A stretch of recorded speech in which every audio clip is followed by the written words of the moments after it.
It is Friday, May 8th, and it is 7 o'clock. My name is Mary Lou, and this is Create Junk Journals with Mary Lou.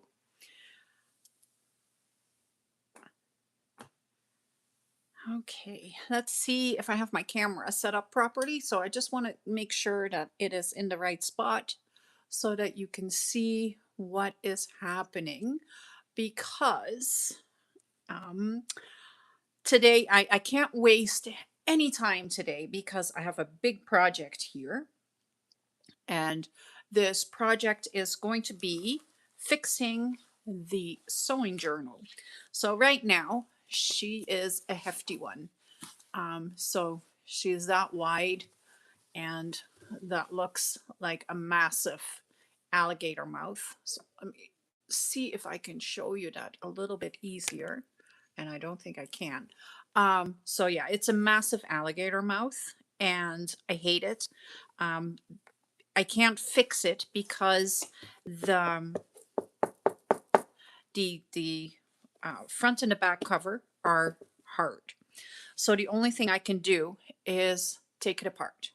That's the only thing I can think of to fix this. If you have a better idea to fix it, let me know. But you're going to have to be really quick because I am going to start cutting the signatures right back out and cutting the spine off. I have cut a bigger spine and I have to put that on here so you can see how much more of a spine. Like, let me put this down. This is not a little journal. This is a massive journal. So I'm giving it at least 1 more inch of spine. I believe it might actually be 1.5 inches. I think the original spine is 2 inches. Let's take a look. The original spine is 2 inches. What I want to put on there is 3.5. At that point, this then becomes an 11-inch by 8.5-inch journal with a 3-inch spine or 3.5-inch spine. So this is going to be much bigger, but I will be able to close it. I will be able to put a closure on it. I will give it some room in the spine so that it can actually close properly, and that is going to make it look much better. So if you're here, hi Corey. I saw you already. Happy Friday. So yeah, I am going to cut the binding off, but before I do that, I have to put the signatures, clip the signatures together so I don't lose what is here because that would really not be a cool idea. So I'm trying to find the center, which is right here. There we go. And I'm just going to take some clips and clip it. And then I can take them out. I think I can take them out fairly easily after that. So that's one. Then I have number 2 here. And there's all kinds of stuff that is laying in here that I haven't even put in because it became too thick. And when it becomes too thick, then there's nothing you can do. You're in the she shed. Oh. Oh, hi, Nancy. What are you crafting on, Corey?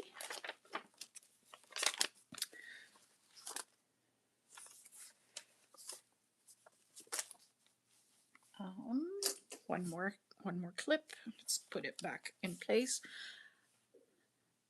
Let's see. So now I have the clips in place, and that means that I can undo the binding.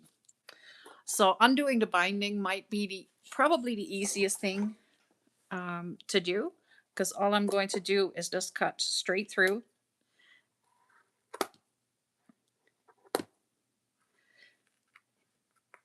And hopefully by cutting the binding like this, I am also keeping the threads in there so that it keeps the signatures also in place. So all I'm doing now is just carefully lifting this out, and you can see like it is completely loose. Once I put it like this, I can see if the 3.5-inch spine is going to be enough, or if I am going to have to go even bigger. Where did I put it? That's fine. It is under my hands, under my journal. Okay, there we go. Let's take a look. So I'm going to take it down like this and then put, oops, I'm sorry, put this down on here.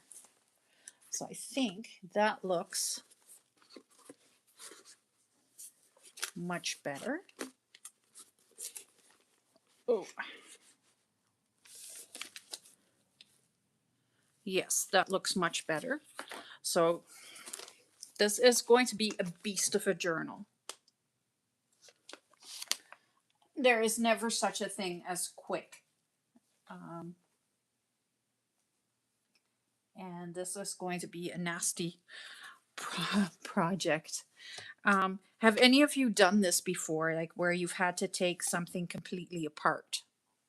I'm kind of interested to know if you have and how that went, and how you did that. So I think what I need to do is I just need to cut right here where the valleys are, and then just cut the spine out, and then hopefully leave the fabric so that it can overlap on the spine. So let's see if that will work. So I'm taking the big knife and I'm just going to cut it right there. And then hopefully I can pull the spine right out. It is of course glued down, and I don't do half work, so it is very glued down. And the spine is not a cute little soft spine. Everything was, I did it. I made a pretty heavy duty journal, and I wanted it to last, but then it went wrong. And I used some things that are too big to go in there. And I hate that I have to rip off this paper even. There we go. That's one side. Let's see if I can get the other side as well. Okay.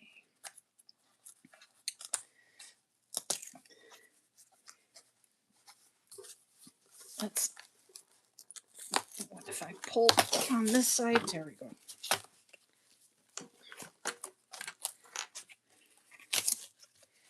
I am just really trying to get this off with as little interference with the front and the back cover as possible, which sounds much easier than it is. I don't know if I can get this off.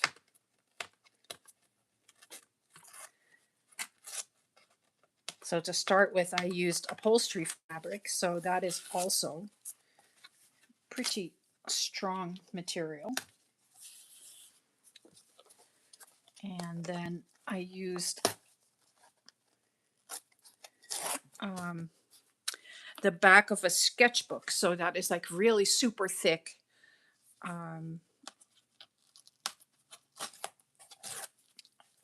cardboard, and it is pretty heavy, so trying to get this off now is almost impossible. So that goes to show that it would have lasted, except that I made it too big.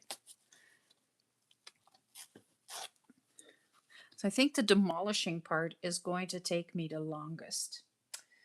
And let's see, I'm just going to grab a knife and see if I can get in here a little bit without tearing into the fabric.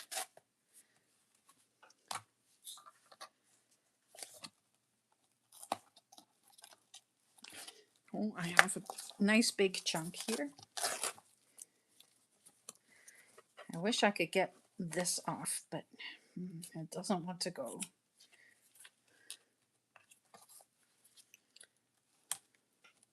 So I may have to cut this off right here so that I have the ends, and they can get a little ratty. That's okay with me. I don't mind. Like, that'll just be the ends, and I can put a stop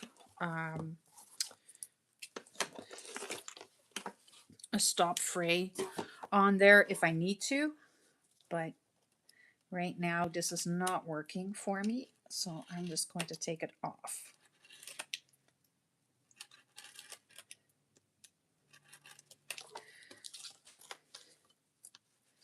There we go. So now I'm still struggling with taking the glue off of here.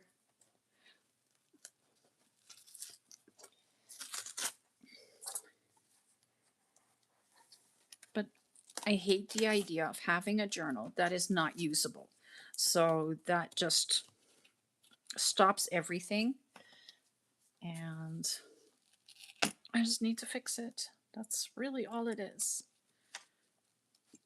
Oh, now this, I might, what happens if I spray this down with water? Do you think that would help? If you have any ideas, let me know. I am definitely, I can use a little input.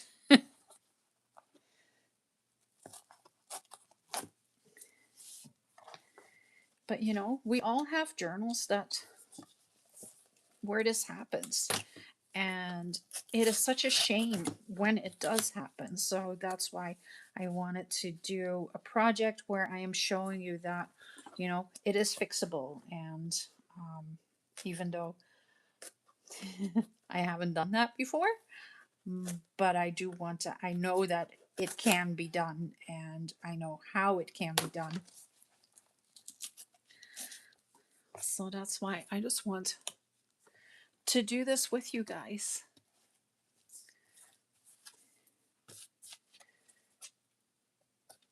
Okay. Well, I've only got a little bit left.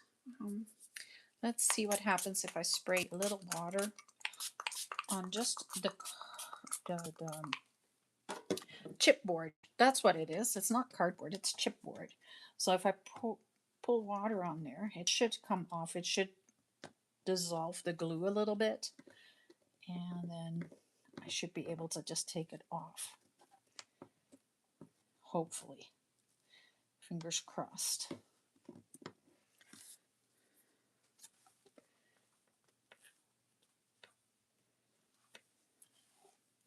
If it leaves a little bit of cardboard behind, that's okay, because this is just going to be overlaps now. So it's not going to, you won't be able to see very much of it.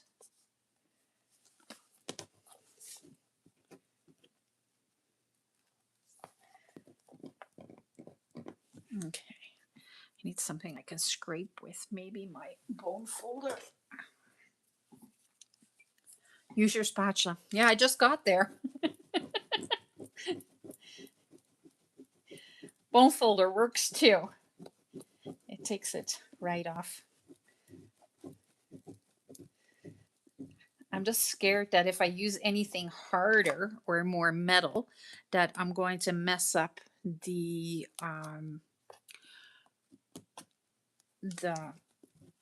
fabric as well, and that I don't want to do. So I'm just trying to get as much of this off as I can. And it's coming off. Now that the glue is kind of letting go, so now it's a little easier.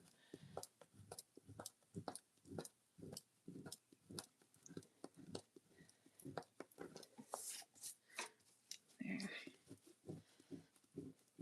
Corey, have you had this problem before? Have you done something like this?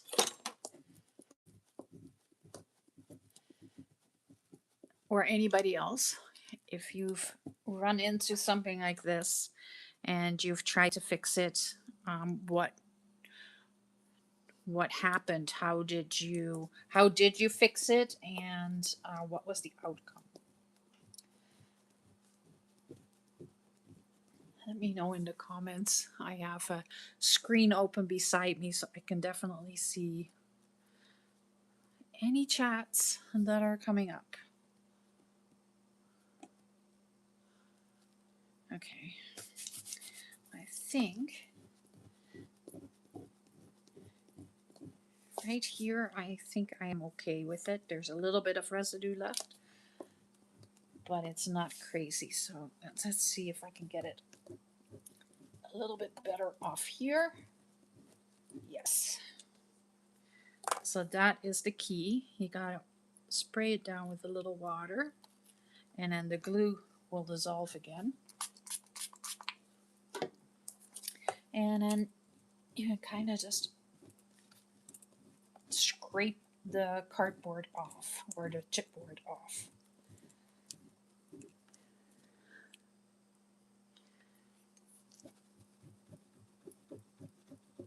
Yeah, I'm also trying not to, no, the only thing I need to reduce. You need to reduce it in size. I need to expand mine.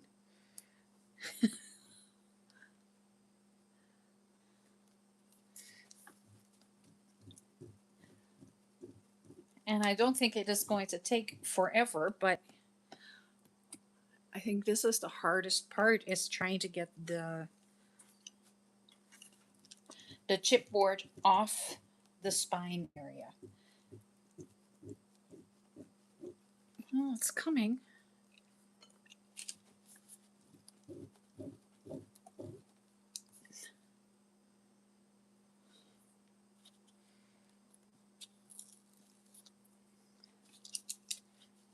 All right. Well, I think it is what it is. Let's turn it around for a second again and see if I can get that last little bit, at least a little bit better off. But yeah, like that, there's just a little bit left now, and I think I can live with that. It is not going to interfere with anything anyway, so it is okay. Let's see if this will come off.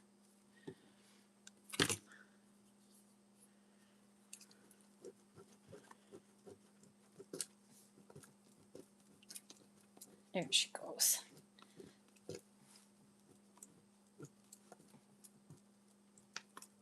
I think this is going to be the longest part of this whole project, is doing this.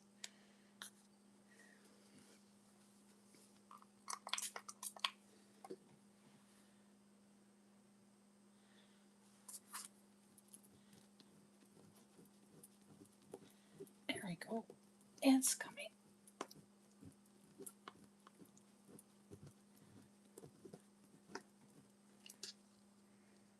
I don't mind if it looks a little frayed, but I don't want the chipboard just poke its face out from behind the frayed part. So that's, I think I got it. Here we go. I can live with what I have here now. So I know the rest is all really well attached. So what I'm going to do now is I'm going to cut straight through the middle here.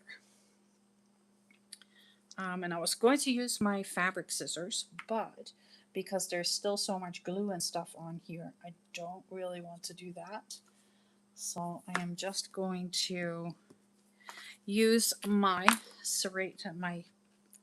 mini serrated scissors. I think these are the minis. They're definitely the smalls. And I'm just going to cut as straight as I can through here. There we go. So what you can't see is I have my sewing machine right beside me as well. So I will be moving the sewing machine in every now and again so that it all gets attached a little better if I need to. If I don't need to use the sewing machine, then that would be even better, because I didn't sew on the original cover, but I can, like, you can hear this is hardcore, um, hardcover book because I used an actual book cover to make this. There's a video on how I made the cover. It is a few months ago, and so now this is the front and this is the back. And I'm happy that I didn't have to destroy this part. So that is important to me.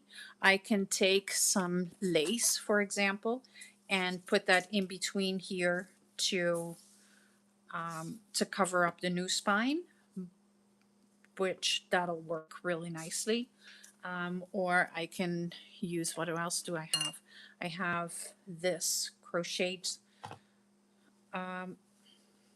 trim, but this might be just a little bit too thick. And then I also have, this is like a doily, and that would also be really cute to use to cover up the new spine. Okay,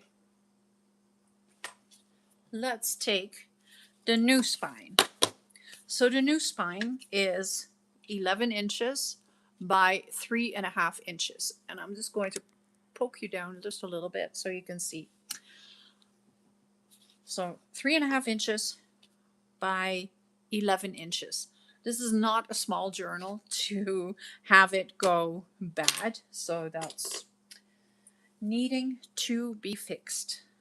I want to use the same fabric that I used for the cover.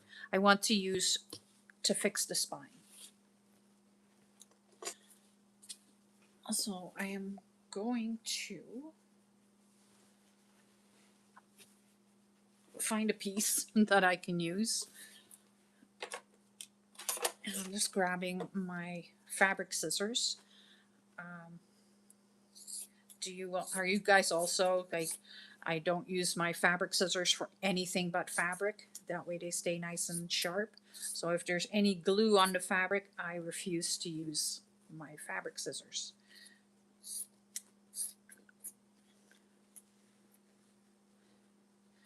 Okay. Just grabbing a strip of this. So this is really thick material. It is upholstery, and yeah, it's chunky. And I don't know if I want to use, oh, look at that. It has a little thingy hanging off here. Probably from when I bought the fabric. There. Take that out. There. And yes, I did not cut it very neatly, but that's okay. This is going to get pretty well covered, I think. Yeah, it is. And then I'll put some on the inside as well. Maybe. I'll have to wait and see. I may cover the inside with what is that stuff called? The bookbinding cloth. So I have just original tacky glue from Elaine's, and I don't know if I have to open it. Yeah, I do. It's brand new. Now I have glue all through my nails, of course. So brand new, and I got it because it stands upside down. Don't touch my scissors. No, don't touch my scissors. There was a fear of death on my kids for my sewing scissors, because do not touch those. Those are mine. You can use all the other scissors in the house, but not those.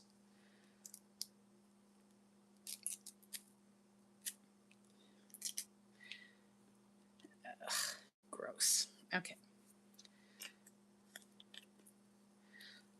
So now I'm just going to do exactly how I would do it for creating another journal. I am just going to put glue on here and make sure that that is really, really spread out. I like this bottle. It is not giving me a thick layer of glue. Normally when I use Aleene's, and that's why I usually dilute it, is because it is so thick and heavy. But this is doing really nice. Okay, I think I have enough glue. So then I just need something that I can spread it with. That is not my fingers, because I know that's where I'm going. Okay, I have an old gift card here. Let's just spread it with a gift card. There we go. And then we have a nice thin layer of glue all over this chipboard. So this is the same idea of chipboard. It is a piece of the back of a sketchbook.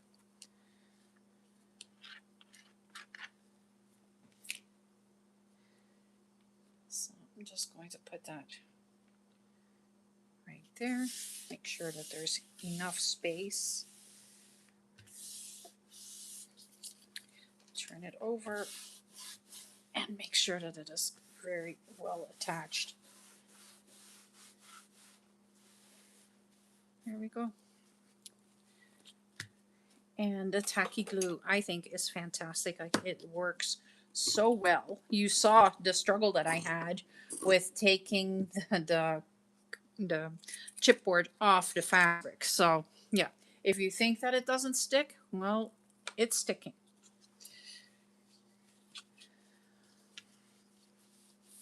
I don't know if I want to do this because it's going to make it super thick, so I definitely don't think I want to do that. I am going to take my pinking shears and I am going to go all the way around with my pinking shears. That way it will not fray. And I have a little bit extra on the edges, but it's all going to be covered anyway once I put it back, and then we have the overhang from the old spine that is going to go over top of it.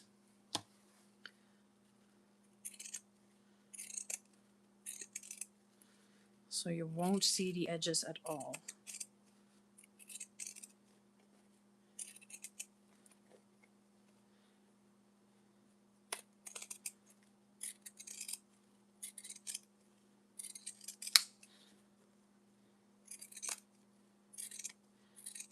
There we go. That was easy too. So I'm just making sure that this is well attached. I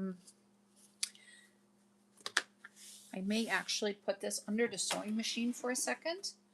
So it might get a little loud, but it won't be for very long.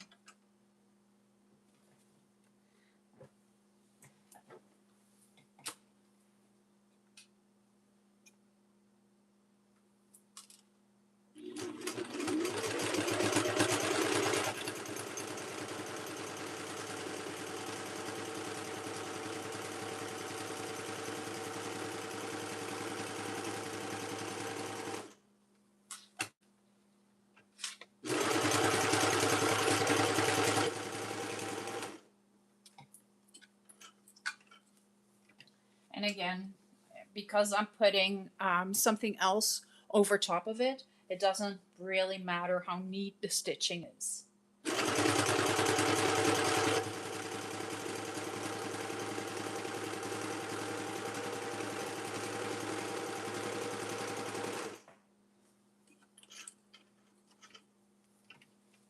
Whoops, I just threw stuff on the ground.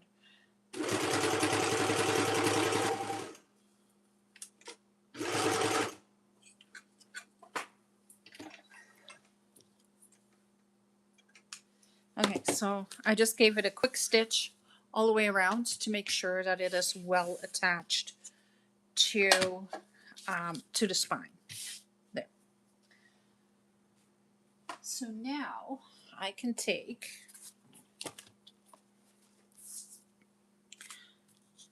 my old spine again. And I can take the new spine and put it in here. Now I can do two things. I can put the sewing machine aside because I need a little bit more room. So what I am thinking is I can move these pieces to the inside so that it will sit like this, and then I can give it a stitch right here. Well, yeah, maybe. I think I can. I'll have to be really careful, but I want to give it a little bit of extra room right here in the valley, right here between the front cover, the back cover, and the spine. So instead of having it tight against there, I want to give it a little bit more room so that it moves more freely. I know I did that with my lavender journal. Let me show you what I did.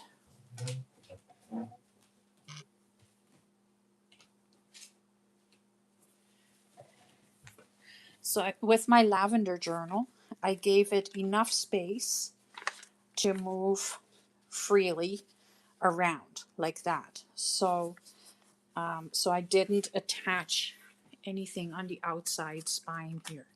I did do something on the inside, but I made it so that it easily moves, and that makes it so that your journal will open and close a little bit easier. So that I am trying to do for this one as well.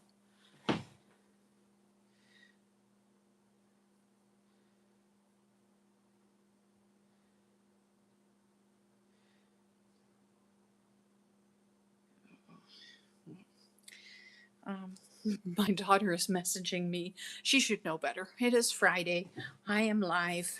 I don't have time to chat with her. So hopefully she's watching. I'll be coming on Sunday morning, not Sunday afternoon. Or at least that's not my plan. Do you guys have plans for Mother's Day? Or did someone make plans for you? Do you know? So I am going to my daughter, and they are going to be working on the garden, which is a big thing. And so I'm going to be helping in my way, which is looking after the grandkids, which is way more fun than working in the garden. So I'm just going to lay this all down so that it is straight.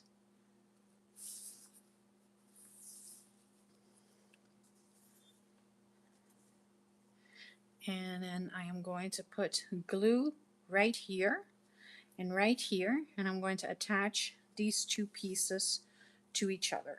And I know that it is laying pretty much in the same spot.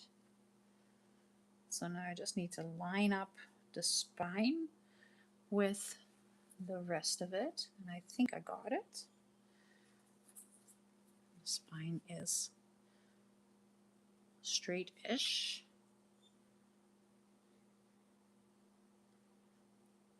There she is. So I think I have it in the right spot now. So let's just, where did I put the glue? Oh, right there.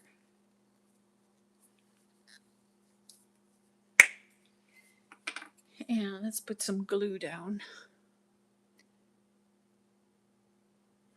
Oh, that would be nice. Yeah. It's always fun when you can have a Mother's Day with multi generations.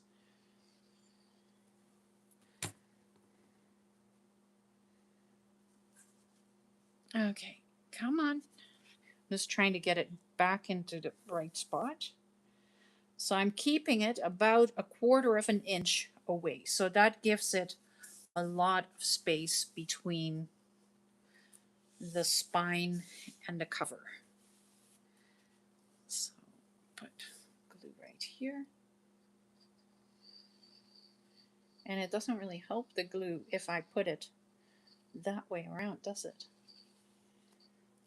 Come on. So let's just make sure that it stays upside down. This side is attached, and this side is not. So I'm just trying to put it back straight there. This is straight, so I can just lay this right here. And now you can see how much more I have given myself for this spine. So I'm grabbing the bone folder and I'm just going to really put this on here. And did I put glue right there? Not enough. So I'll put a little bit more right there to make sure that especially those ends are not going anywhere.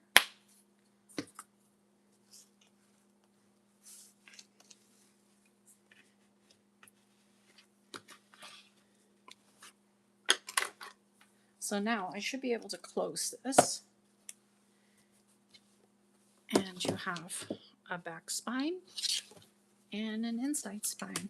And it's pretty loose right now, but that is all going to sit a little bit stiffer once I put a cover inside here.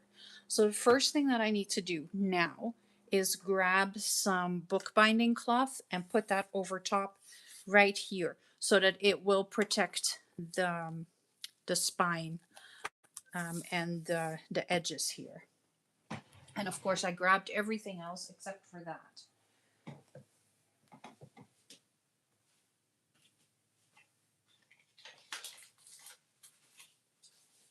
It's not far away. It was right beside me. So I'm just going to take 2 pieces of bookbinding cloth.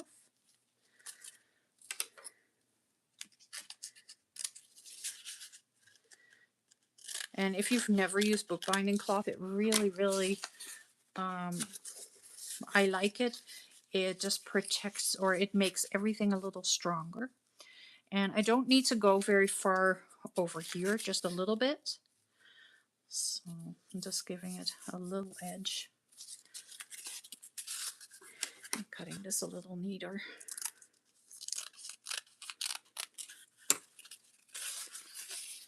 So I don't think I need to sew on it. I think I just need to use my glue and then it will stay. And that one is good. And I need another strip like that. So I'm just going to measure exactly the same size. Come on.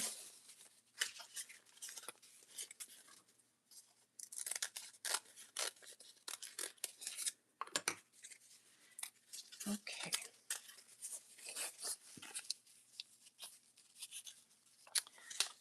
So I'm just grabbing my glue again.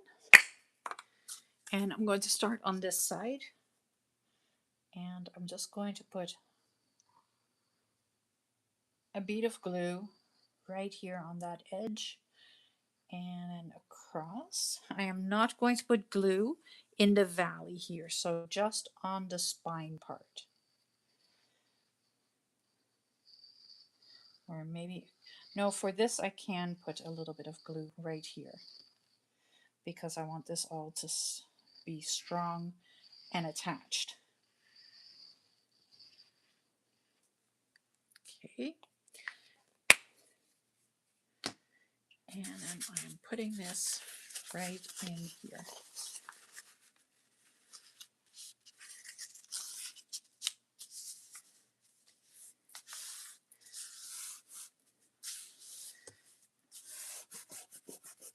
And I need my bone folder again.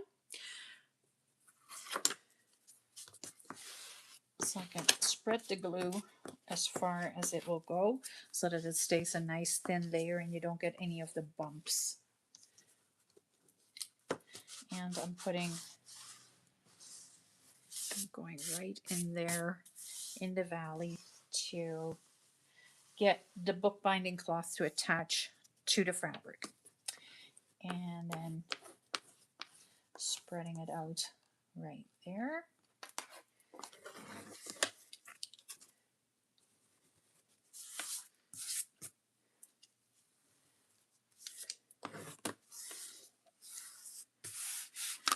And then I can lift this up a little bit and put glue right here.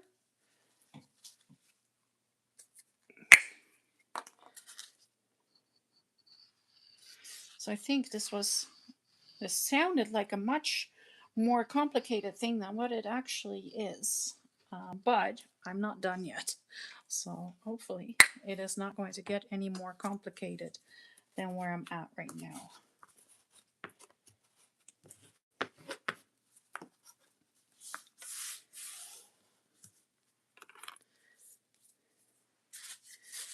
And I need to put some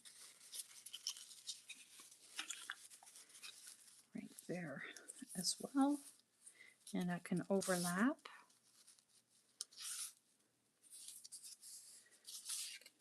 Now, of course, I don't have any of the paper anymore that I used here originally, so that's why I am going to have to cover it with something else.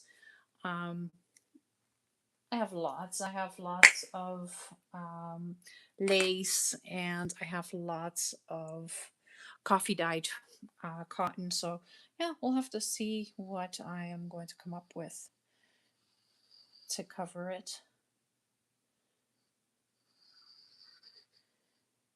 But I think it is going to be a pretty strong journal once it is completely done.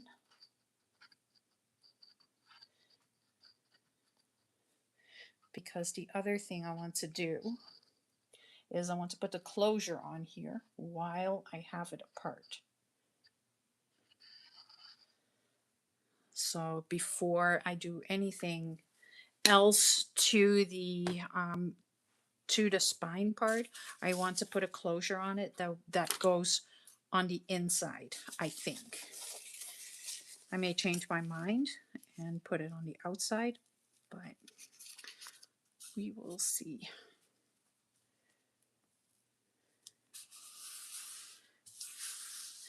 Because if I put it on the outside, it will give it extra strength probably. So I may just put it on the outside before I put the lace over top of the end cover.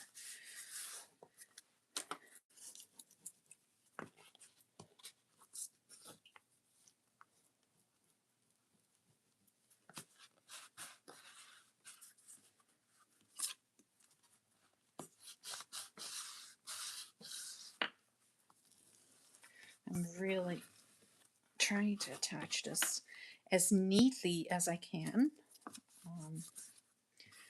which I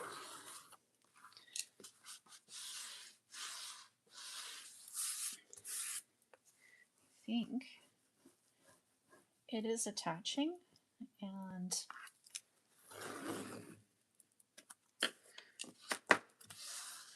it was intimidating me a lot to think that I had to take this apart and then put something else on there. What do I have that I can put in there? I have so much fabric here.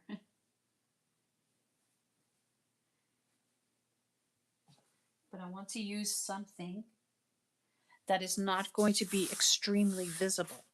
So this would actually work really nicely, but then I'm afraid that it's going to be too thick with the because this is really thick material, so I'm thinking it might be too thick to put on the inside because I haven't bound the signatures in yet. But I can put this in there. How am I going to do that? I think I want to just grab some coffee dyed fabric, or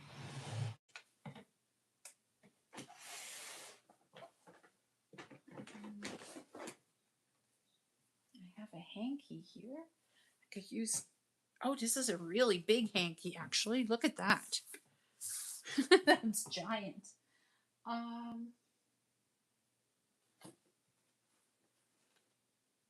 can do that, or I also have coffee dyed strips, but if I use a coffee dyed strip, no, that's not going to work.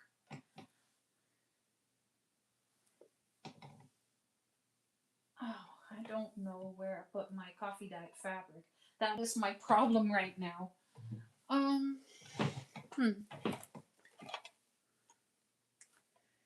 Let's see. What do I want to do? I think I may want to use the hanky. I kind of like that idea.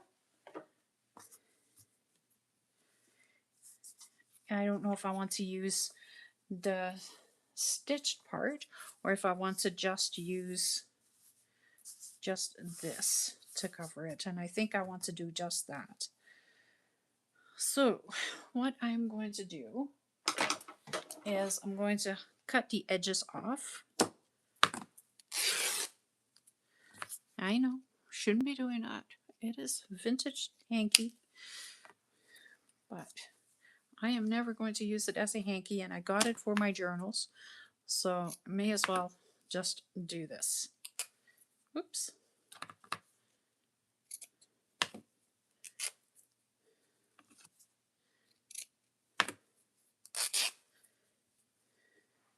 It's not wanting to do that. Do you see that? It's just falling apart every time I do that.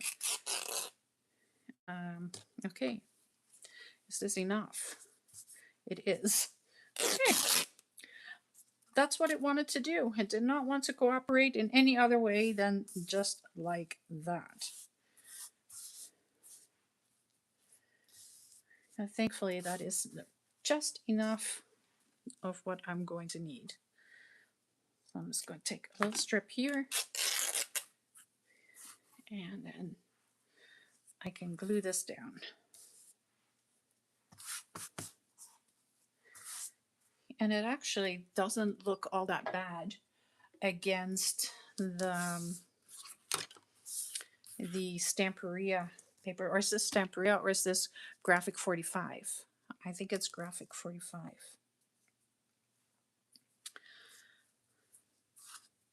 So the same idea. I'm going to take my tacky glue and I'm just going to go just outside of the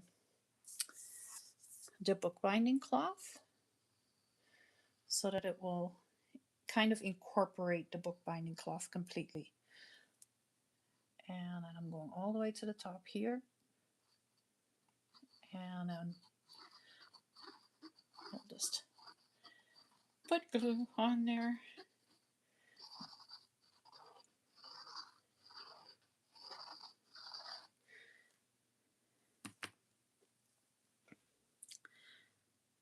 And I'll have to, where did I put that gift card?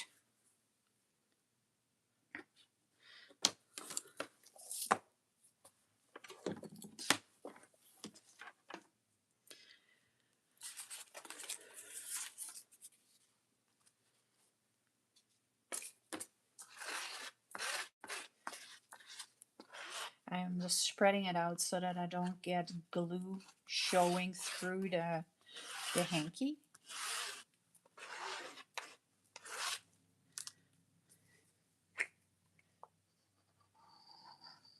Put a little bit more right on there and right there. I do want it to be attached on the edge of the valley, but I don't want to have it inside the valley, so that's why I'm putting the glue right on the edges of it. All right.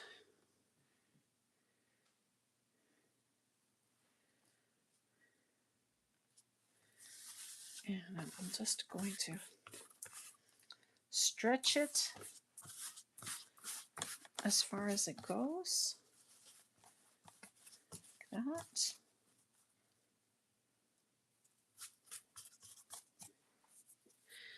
And I'll grab my bone folder.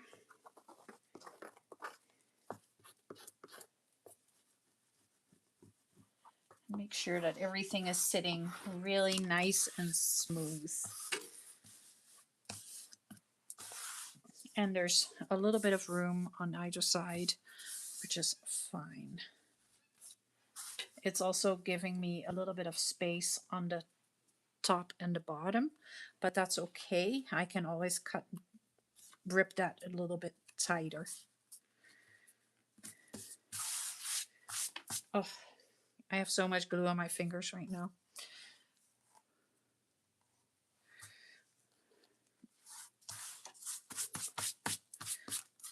Okay.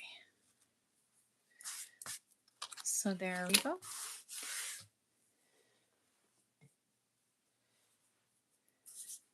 There is the new inside.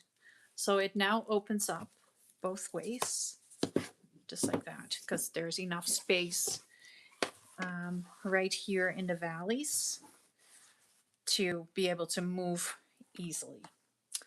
So now I want to put a closure on here. And I think I want to use some ribbon that I have.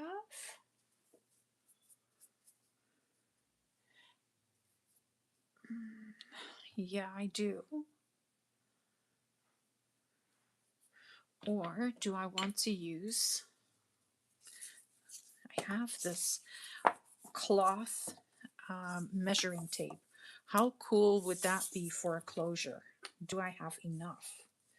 That is going to be the big trick, right? Because I gotta have enough so that it can wrap around as a closure.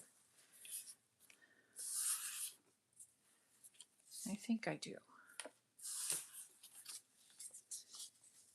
Will this tie easily? Yeah, I guess so.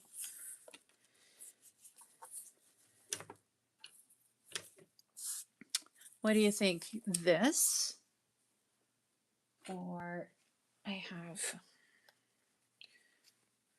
this. This is very pretty fabric. Or what else do I have?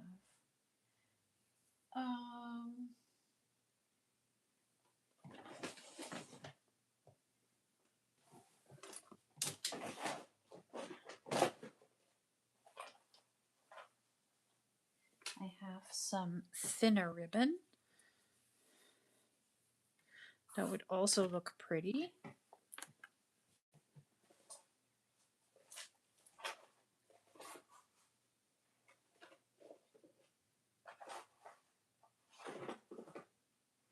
Yeah, I thought I still had some of my wider satin ribbon, but apparently I don't. Apparently I used it all. So this is the options. I have the coffee dyed. I have that, but I could also put this on top of the coffee dyed or on top of this and just sew it on. I just have I think this would look so cool as the closure. I think I'm going to go with this chiffon and I'm going to sew the measuring tape onto it. I am going to take this piece of the measuring tape off like that because I don't want it and it doesn't do me any good. So, and that's the same on this end. I don't want that metal edge. I just don't. I want it to be kind of soft. Yeah, the coffee dye one, huh? That's what I'm thinking too. Actually, like I like the chiffon fabric or the chiffon ribbon against it, but this would just give it that extra, just that extra. So I can do the exact same thing where I'm just going to sew the measuring tape to the center of this.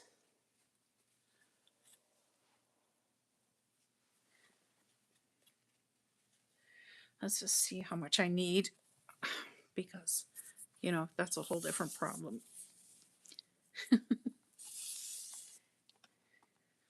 I'd rather have to cut a little bit off than that I don't have enough. Okay, so there is what I need.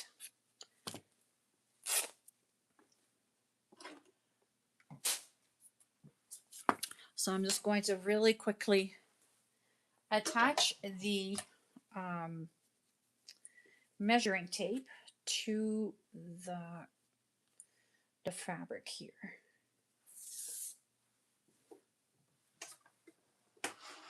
I like how I have the sewing machine right here. I can just quickly grab it. So it'll just be 2 seconds.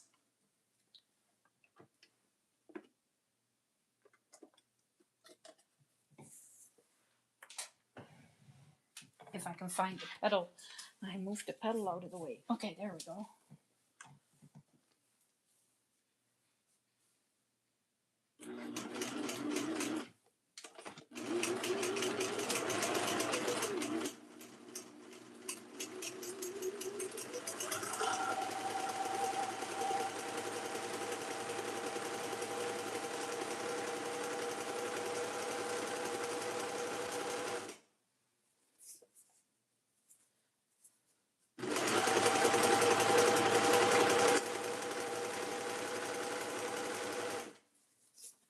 Oh, this is really long.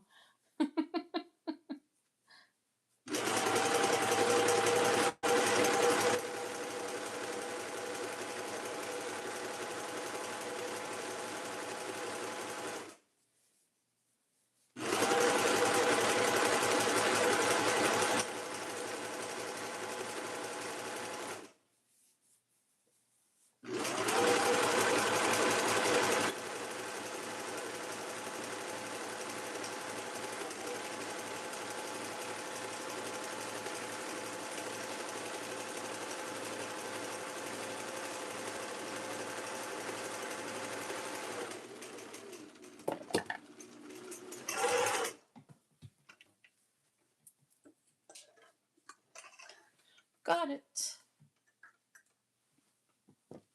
So now I just need to cut that little edge off right there. Yeah, right there. Yeah, I think that is really cool, especially because it is a sewing journal. So the more sewing themed or sewing things that we can attach, the better it is. And this is a very easy way to attach it.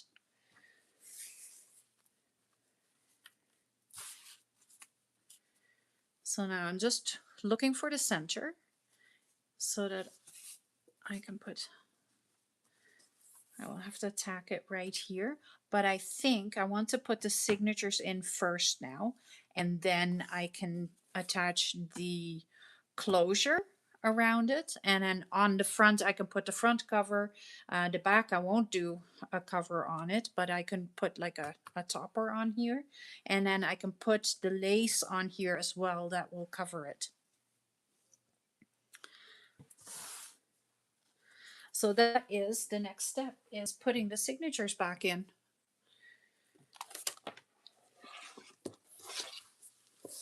So the inside is looking like this right now, and I am happy with that. It is not completely dry, so I don't know if I want to poke the holes in it right now and try and sew through it, but I also don't want to waste too much time waiting for it. I'm just making sure that this is all sitting neatly.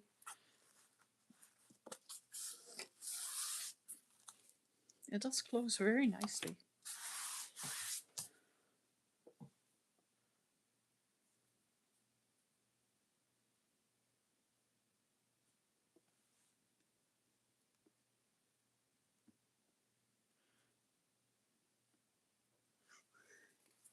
Thanks, Nancy. Yeah, I think it is going to be I think it's going to look really cool once it's all together, and I've actually figured out what to do for a closure. I think I know what I want to put on it for closing it, and I'm trying to see where my button jar went because I believe I put it in here.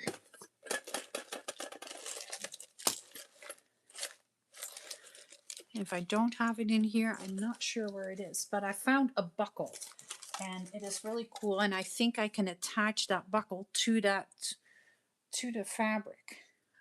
If you watched my video on Sunday, which was kind of a bonus video, it didn't really go with any of my regular content at the moment, so I just put a bonus out, and it was all my thrift store finds, and I found this buckle, and I'm not seeing it in here.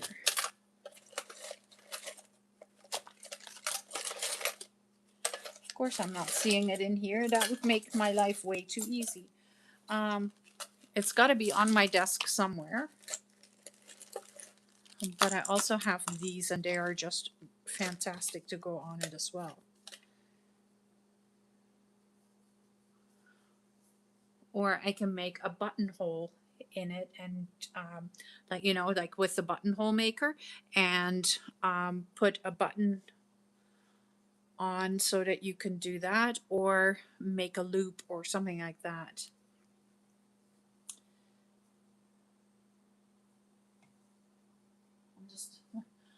I'm looking around, trying to see if I can see it anywhere, but I'm not seeing it.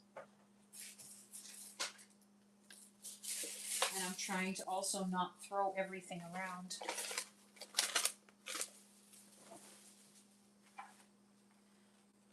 But I'm sure I didn't put it anywhere.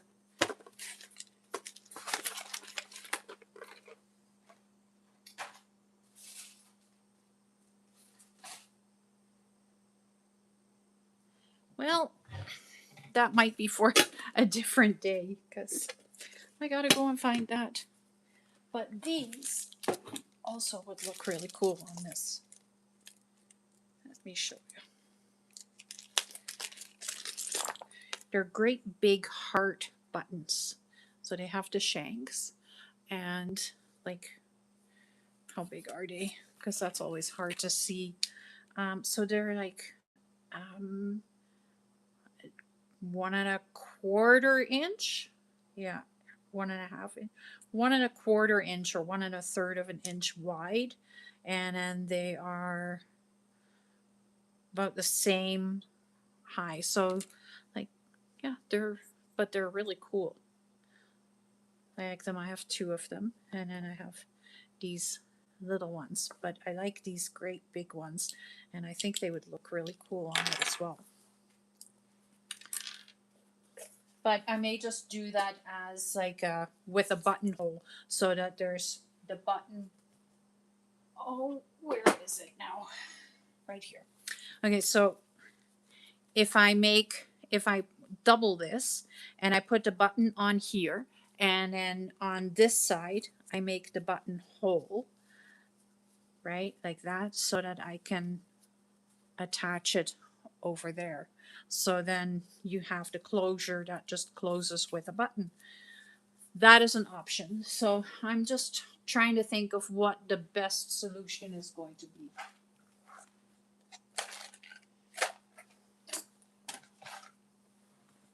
And I haven't come up with that yet. Okay, so while I'm just waiting for this to dry a little bit further. While I am letting this dry a little bit longer, do you guys want a sneak peek for tomorrow? Is that what you want? Because tomorrow is Paper Doll Saturday. And I can give you a little sneak peek.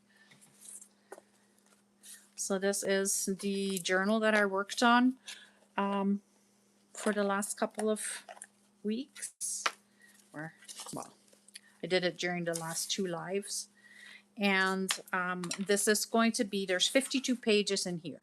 So 52, this is going to be the journal for the paper dolls. And so I've put the jive and poodle skirt one I've put in here. And I know this one doesn't have the poodle skirt. The poodle skirt is in here.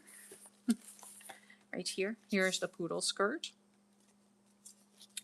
But I'm just giving you a quick sneak peek of what tomorrow's is.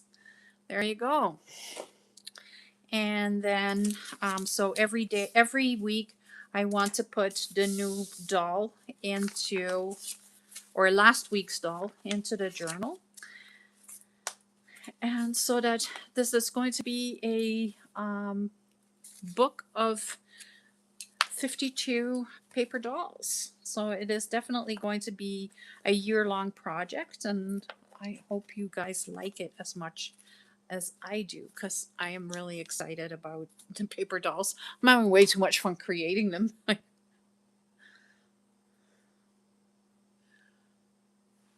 But that was a little sneak peek. Don't tell anybody. Okay, I think I am ready to start poking holes. I think it is dry enough. We'll find out. So I have my owl, and I am going to need to, I think I need the old spine. Oh, that's wonderful, Nancy. Did you get the little sneak peek that I just gave you of the one for tomorrow? I did it pretty quickly. So I know the holes need to be like this.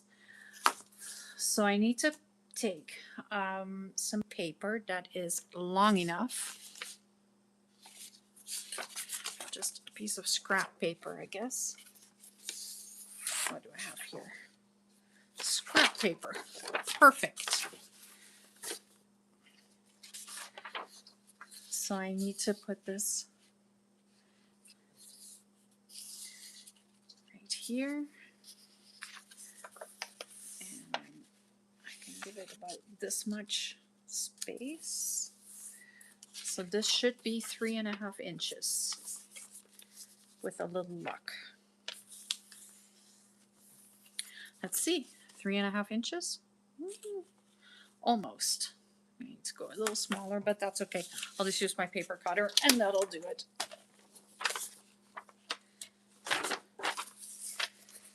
Three and a half. Make sure it's straight. That is very helpful. Let's not get excited and then do half-ass work, because that is not helping anything right now.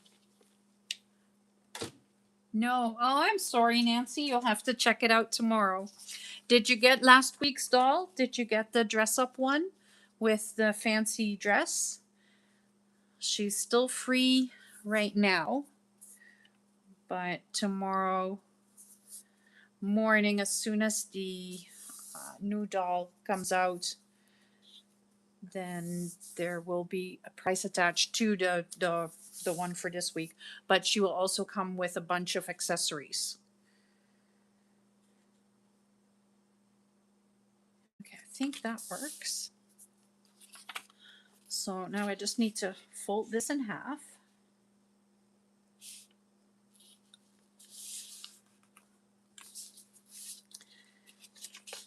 Yeah, I think it'll be, I don't know what time it is for you now. It is 8 o'clock here. And I'm hoping to have the video edited and everything and have it out by 8 a.m. tomorrow morning, my time. So you'll see it at that point.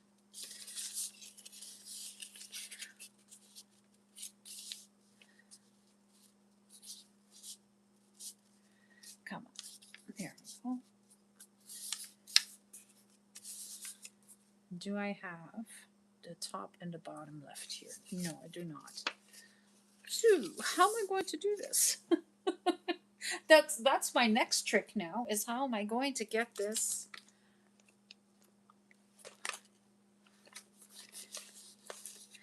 I am so happy to hear that, Nancy. I really am.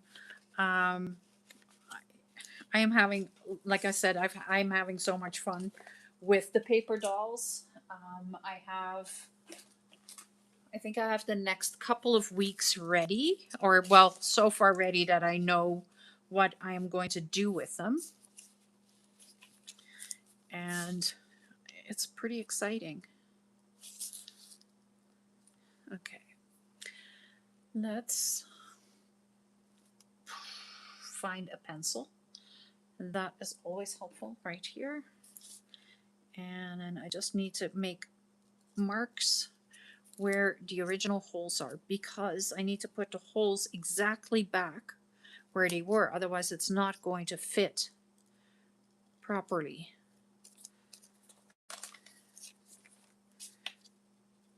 So I think it'll fit just like that. There. Okay. These aside. So how did I do that? I think I did it the way that I always do it, which is I fold this in half, and that should actually line up really nicely. Yeah. And then I fold this to the center. Yep. I knew it had to be something really easy how I normally do this. Like that. And then I usually go right to the center just like that. And that is pretty much all lining up. So I think that is the easiest way to make a diagram. Oh, I would love that. Yes. Have them check it out. Join in.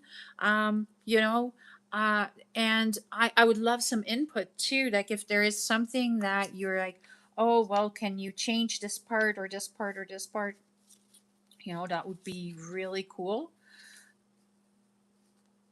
because um, if there's something that I am doing wrong with the design, let me know. And what I do is I start with my pattern envelopes. I have a huge pattern envelope collection by accident. And I wasn't sure what I was going to do with that. And then all of a sudden, the paper dolls came to me. And it's, yeah, I'm having fun with it.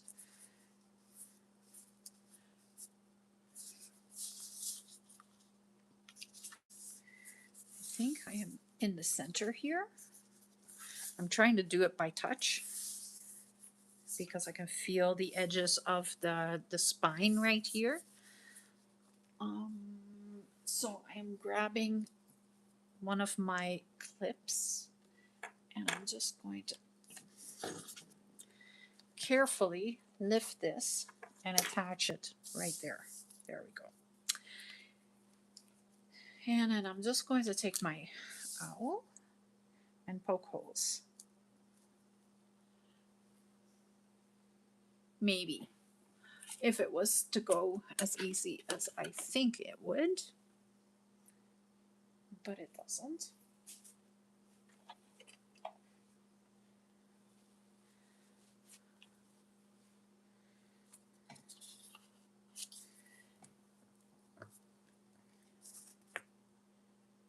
As long as I'm through, then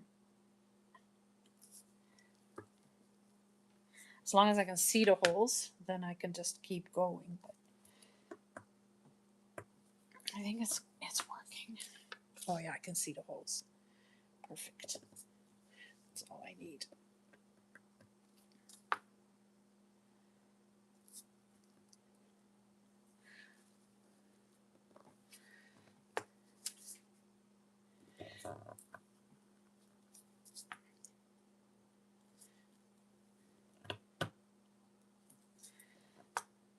So for now, the dolls are in 50s style. And I think I want to go to the 40s, the 30s, and then maybe to the 60s, depending on how many more I have left. But The plan right now is to have 52. So I want to do one a week for a year. So it'll be a year of paper dolls. And then I will reevaluate and see if I want to keep it going or if I want to change something. But for now, this is what I am thinking.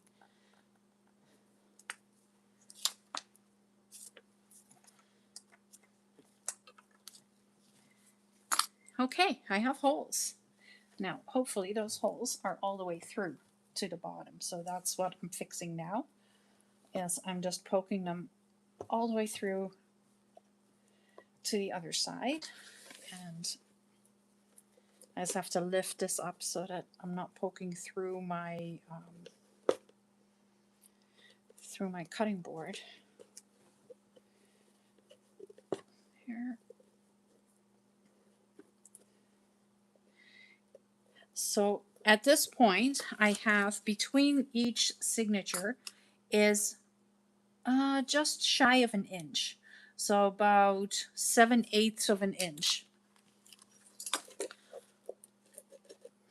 And that should give me enough room to have some bulky things in this journal.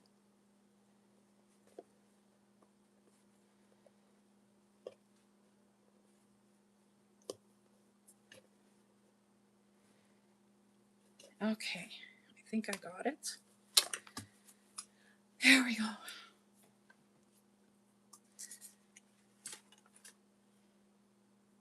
And now I just need the signatures, so I'll grab them one at a time. And the old strings are still there. And I'm going to leave those there until I am poking the needle through so that I am not losing where they are. And I had these with black thread. And I don't think I want to use black thread again. I think I want to use something different.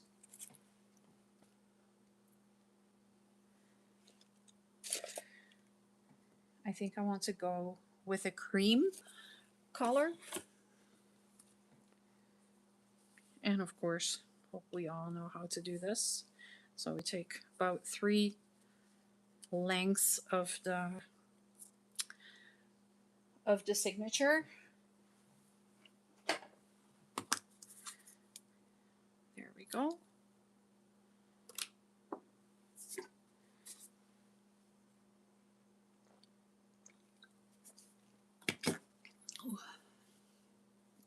I get really thirsty on Fridays because I'm just talking so much. I had the needles.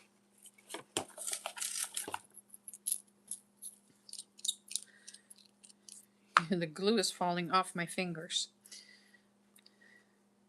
Okay, I got a nice big needle. I don't know if that's going to help me, but we'll find out.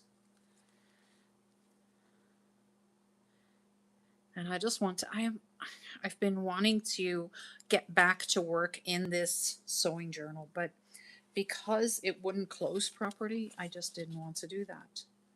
Okay, so I'm going to pull the center ones out right here.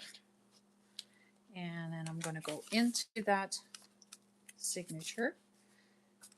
And I'm going to go to, I don't know if this is the first one, the second one, or the third one. Do you think it matters? I think this is the first one, so.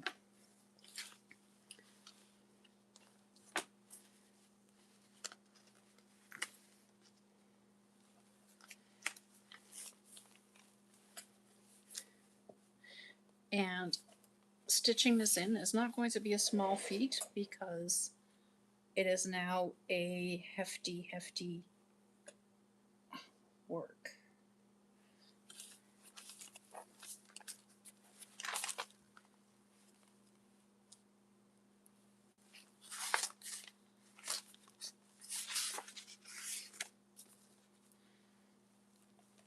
I need to take it upside down so I can actually see what I'm doing. Where did my needle go? Right there. in here.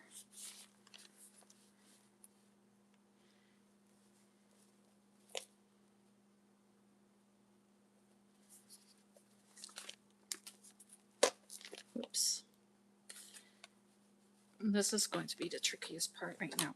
So what I'm going to do is I'm just going to sew through the spine and then into the signature. Nope. Doesn't want to line up properly. So then I just move the pages onto the needle. That's there. There we go.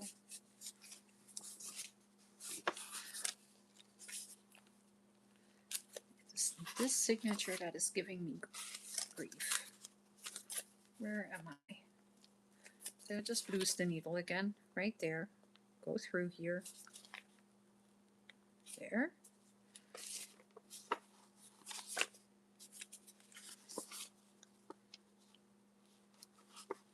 There we go. Got it.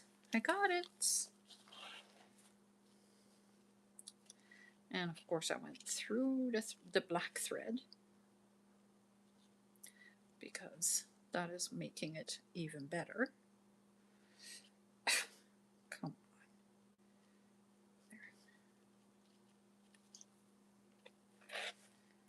There. And I'm going to go back out the top.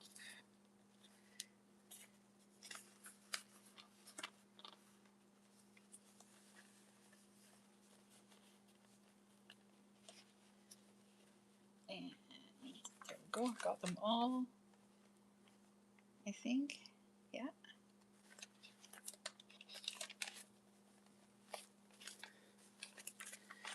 And I never find it the easiest way when your signatures are already put together, when you've already got everything in there. I don't find that the easiest way to bind, but you do know how much space you need on your spine. So I think I kind of did it half and half with this one, and that's why I started having issues with the size of the spine.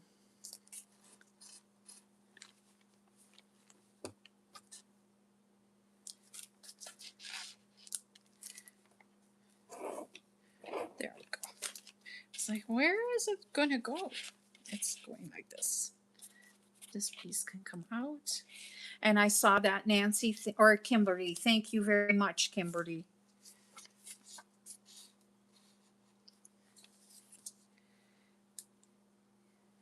So there is all kinds of videos on this journal already, and I stopped because I just did not like how it was put together, and but I didn't know how to fix it. And then just a couple of weeks ago, I was like, oh, you know what I'm going to do? I'm just going to take it apart and I'm going to fix it. So that's what I am doing today.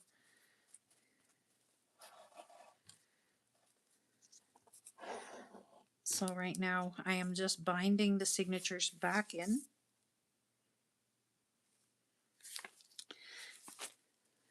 Let's see if I can make it back through in here.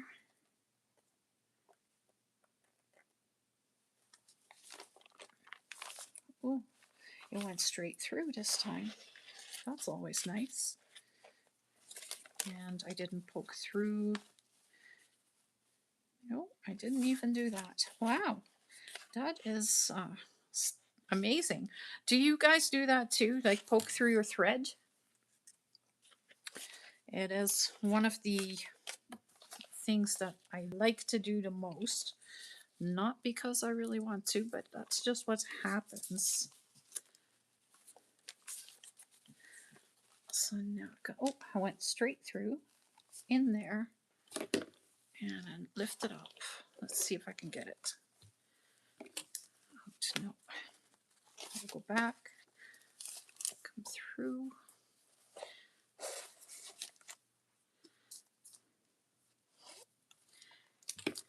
And in there, back through. Where's my other hole? Once there's a little bit more Like the next signatures at least can lay on the other one. But right now it's like almost 2 inches where this is moving, and that's what is making this so difficult.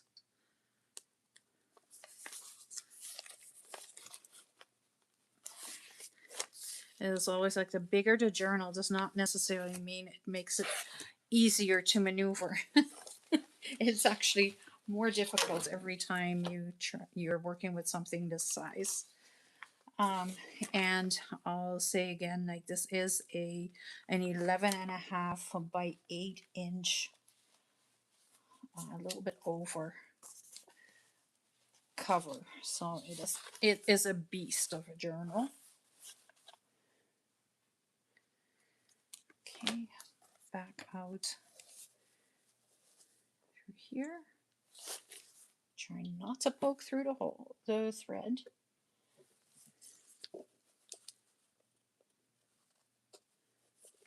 Did I get it? I got it.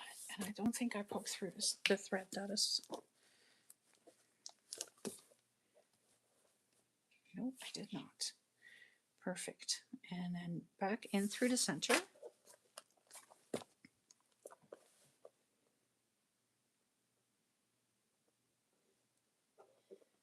Ow.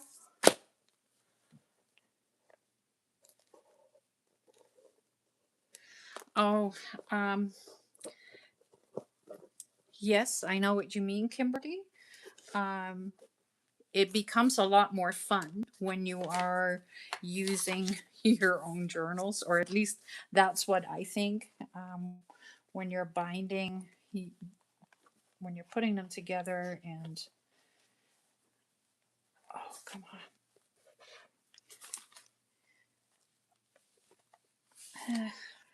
I don't see where to pull this anymore, but I don't want to pull it completely tight yet. Just need a little bit extra space. There.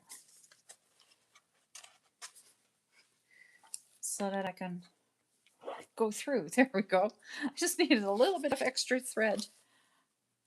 Okay, let's see if I can get this through without poking through the thread again.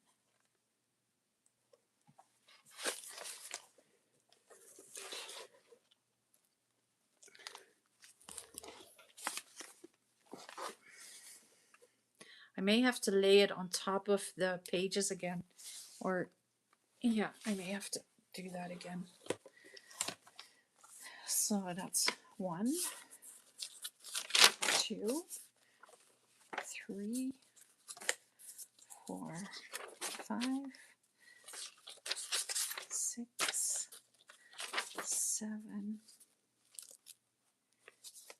8, 9. I can, nope, now I can't see it anymore. Where did you go?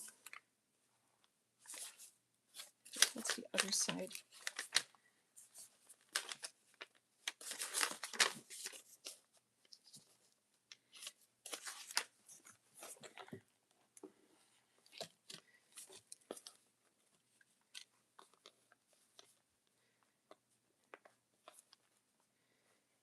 And I can see that I'm poking through the thread.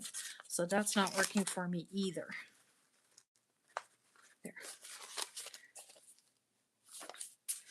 You can see it again. There. I'm sorry, you guys. This is just taking a little bit longer than what I was hoping it would do, but I gotta get through here.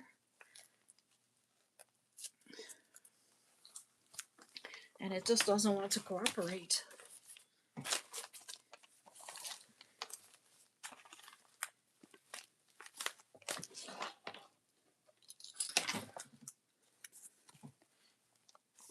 And she's not the lightest of journals. There. I just have to get the needle on the right side of the pages, and it wasn't going there. There we go. It was on the wrong side, and then I couldn't see it anymore. And then it becomes a bit of a struggle. All right. And now I'm stuck in the sewing machine wire. Let's see, where's my needle now?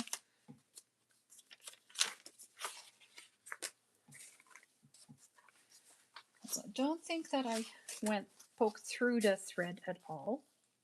I think I did really well. Definitely not here. No. Did I poke through on the other side? No, so that's perfect. I did not poke through the thread. So that means I can tighten this now.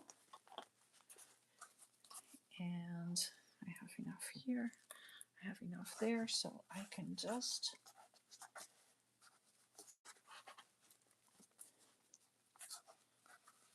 pull on the threads to tighten them, hopefully.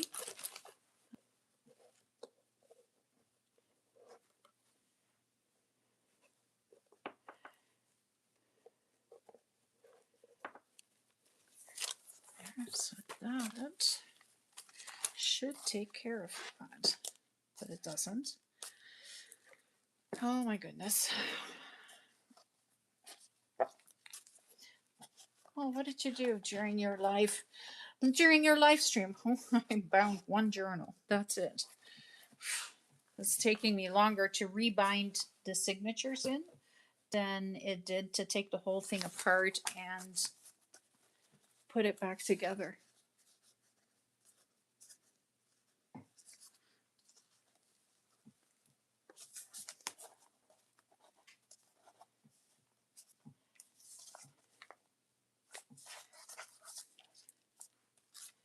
I'm going the wrong way on tightening it. I need to go this way because then I can pull this thread, and there we go. Now she is in there.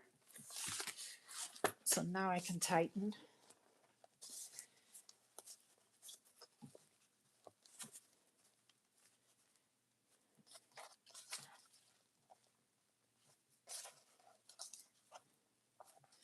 There we go. Now she's in there finally. I'm hoping the other ones will go a little bit easier.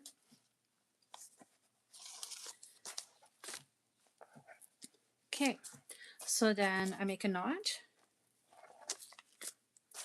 and another knot.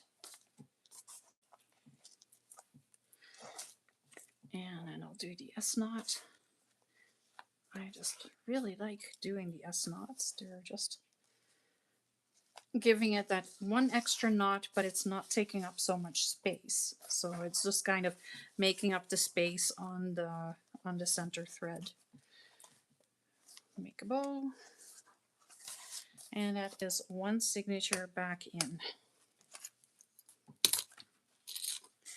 And I can get rid of that black thread. Well, I'll keep that black thread because I can use it for something else. So there's one.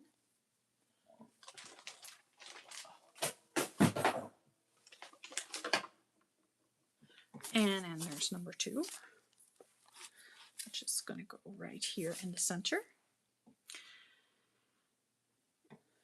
And it's the same procedure.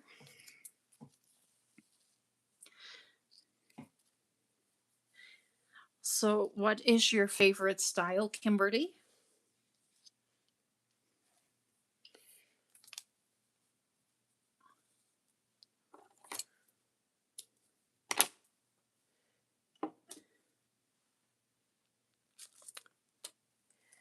I wonder where I left the needle. Right there. Needle. And I've been pushing my chair further and further back, so I need to push my chair in for a moment too.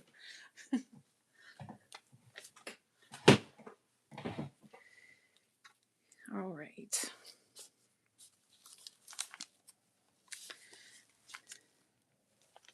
So I'm going to pull the center one out.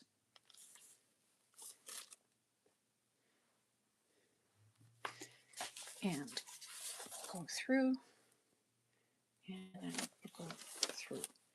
I think that is the easiest way to do this. And that's just get some thread out right away so I don't have to struggle with that again.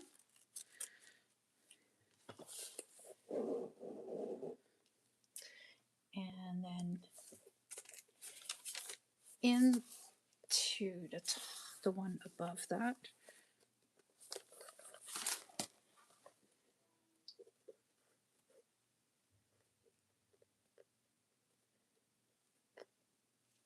I can't see where it is.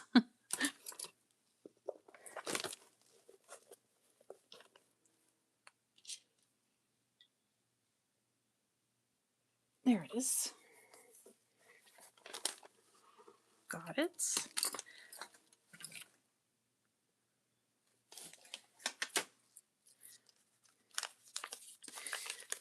Oh yeah. You know, it is really like it's a big step to make your first one with a fabric cover, but it is so much fun, and I really suggest starting with a paper bag and some scrap fabric. Um, it looks way more difficult than what it actually is.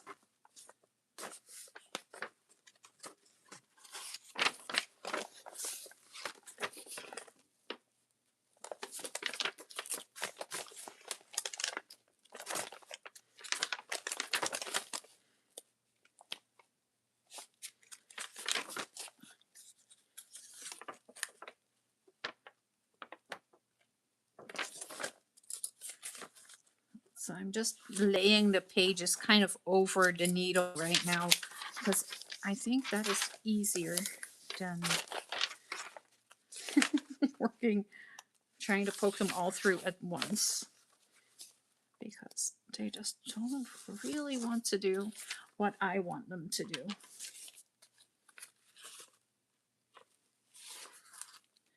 But I think that is also because they're a little heavier with all the buttons and the ephemera and everything that I just left on it. I really just took it apart and everything is on it exactly how it was. There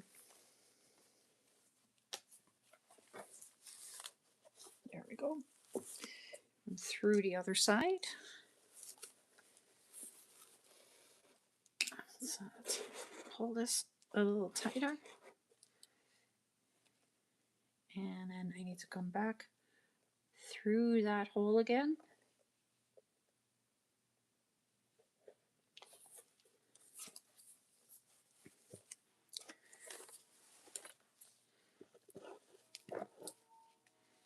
And I didn't poke through the thread again. Every time I don't poke through the thread, I'm just so proud of myself. That is something, I'm so good at doing that.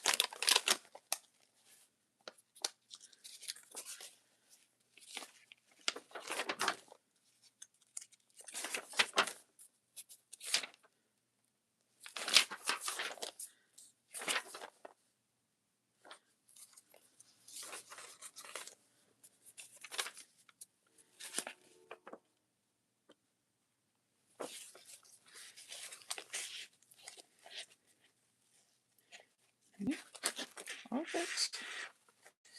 And go across. So for a couple of little journals, I have thread. I have black thread. So I'm just going to go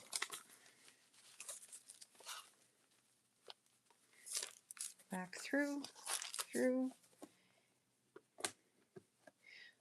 And even all the holes are lining up. Like this is, you would almost think I had planned it like this.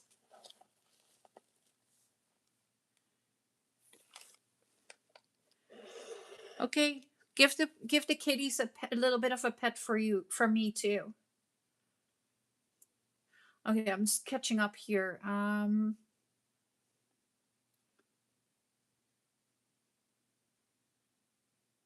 Oh, you're a farmer. Yeah, that's a busy time for you right now.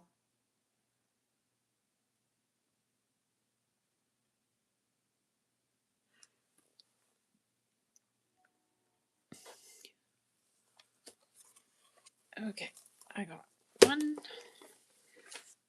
2, there we go. So now I go back through the bottom,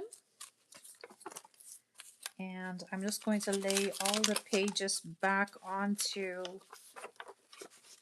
the needle.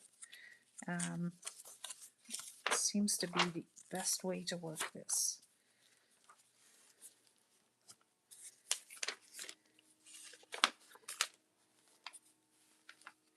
I don't know if you guys can hear the train. It obviously wants to make a lot of noise.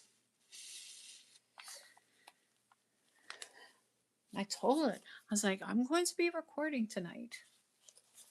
But no, it has to whistle loudly.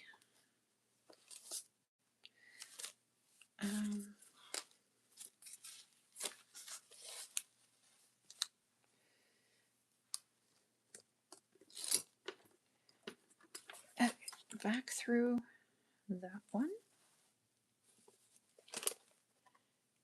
Let's not poke through it on that end. There. And then back through the center. Let's take the thread that way and poke the needle through.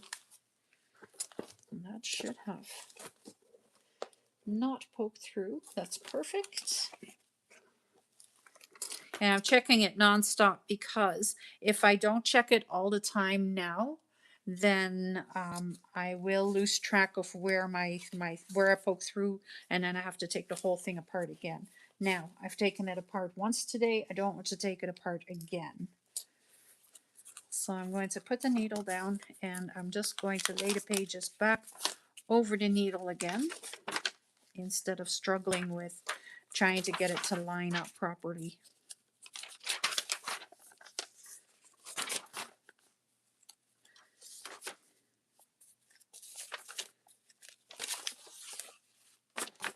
Oh, it went perfect. And I don't think I poked through. Nope. All right, let's tighten this up.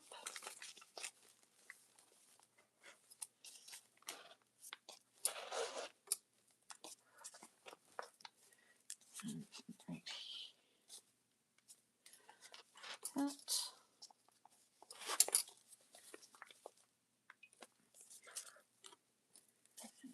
And then that one. There we go. Let's make sure that it is nice and tight here. I can give it a little bit more.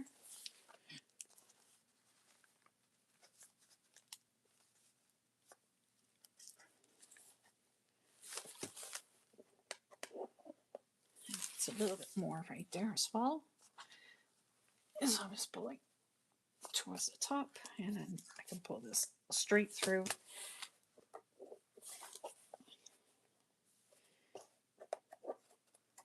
There we go.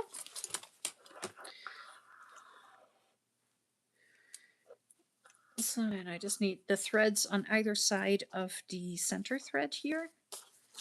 There we go. Tie a knot.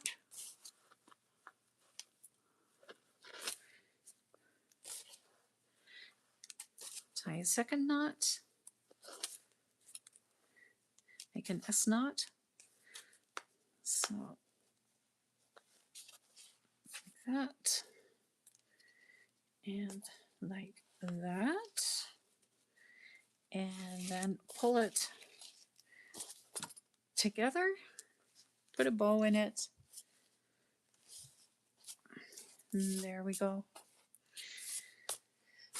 Okay, there's one more, you guys. One more. That is, and it's back together. So I think right now I have lots of space, but there's still one signature going in there. So I think I will be excited to work with it again. But it was already a beast, and now it most definitely is. She's a hefty one. She's heavy, and like I'll have to put her on a scale when it's done, because that's going to be one hell of a journal.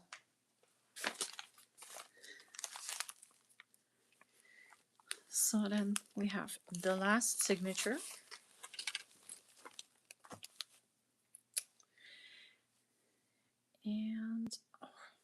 And I have so much glue that is hanging off my fingers. I don't know if you guys can see that. Here. So I need some more thread.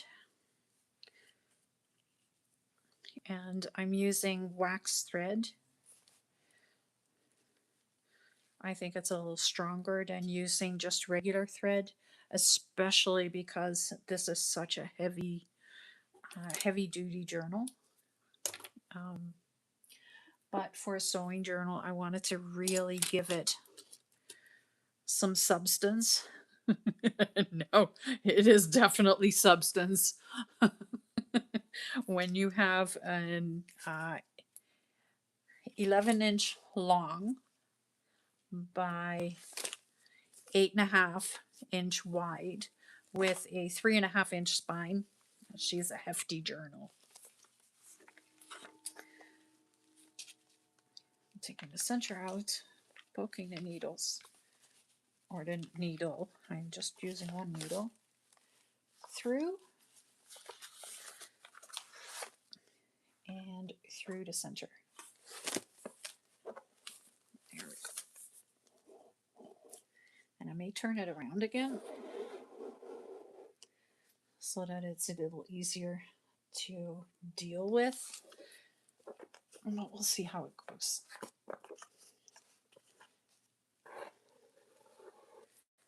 There. Let's pull the black thread out of here. Right there, gone. So then I can go in through this hole. Let's see if it wants to go all at once. No, of course not. So I'll do the exact same thing that I have been doing, which is put the needle in and then just move the pages over the needle.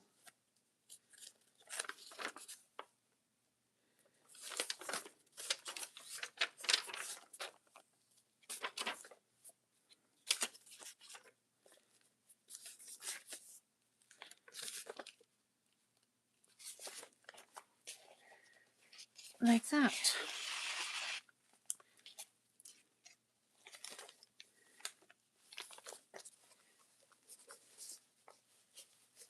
Going through to the other side is much easier because it doesn't have to line up. Okay, come on. There we go. Through the top. I am going to have to turn it over so that I'm not fighting with the two other signatures the whole time. So I'm just going to flip it upside down like that. And then I'm going to go back in through this hole.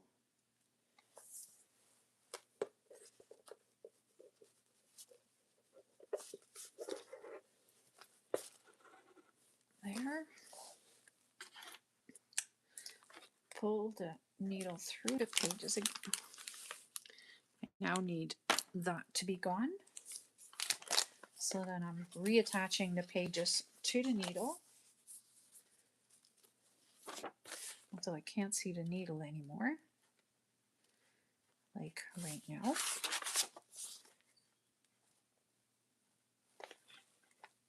Where is it? There.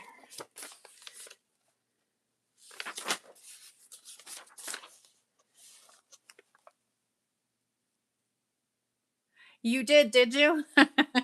Yep, I am on there. I post my videos there, and I also post my freebies to there. Hi, Lindy.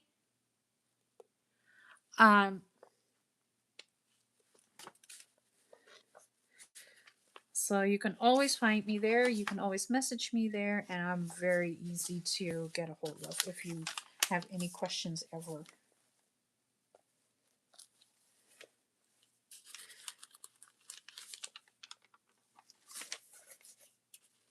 And yes, massive is right.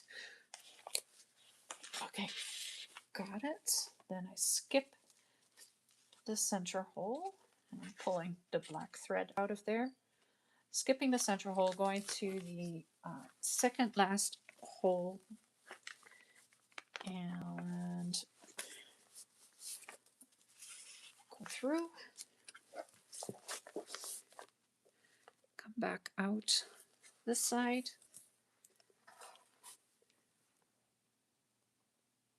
I think that's where my hole is. There it is. And then come back through the first hole. Where are you in Manitoba, Kimberly? I'm in the Brandon area. So not quite Brandon, but area. I work in Brandon, so.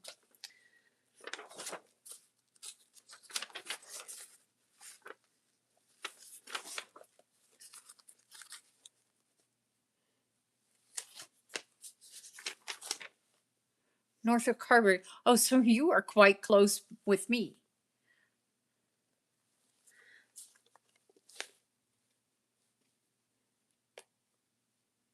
And yes, Corey is in Ontario. There's a lot of us from Canada. There's quite a few.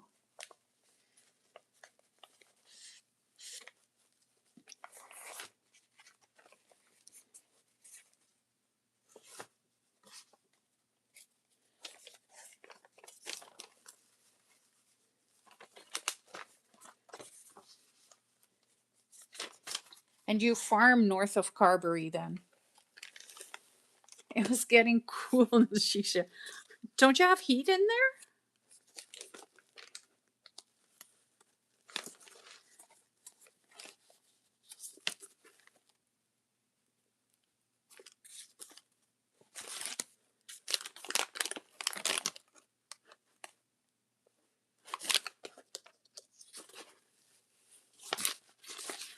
Okay, I'm through.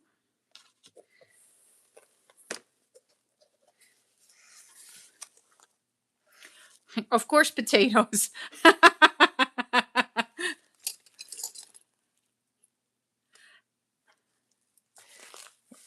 Just for anybody that doesn't know, the Carberry area in Manitoba is known for potatoes. So there's so many potatoes there. We have we have, and of course I went through the thread. Arg. Okay, let's pull that back out.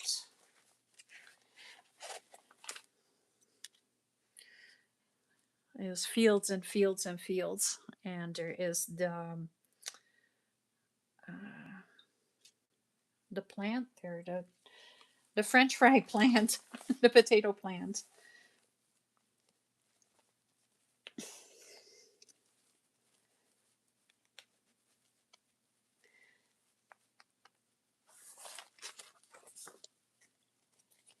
And I think we are in the most beautiful area of Manitoba. Everybody gives us a hard time because we have the rough winters, but boy, it's a beautiful province.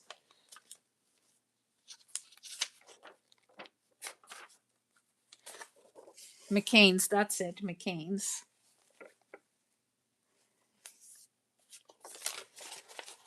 Is it fries for all the McDonald's or just the Canadian McDonald's?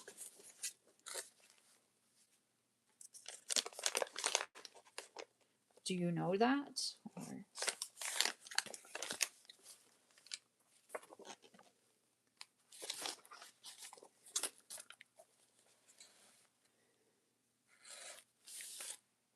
Both.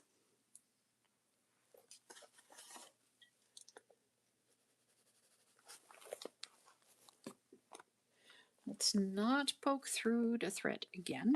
Let's not do that. We've tried that once now, and it's not fun.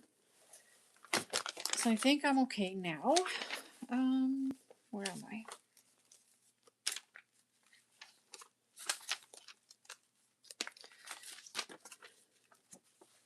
So this is the problem that I'm having with a lot of journals, is that there's just something wrong with them. So I have a whole lot that are sitting around half finished, and I want to finish them,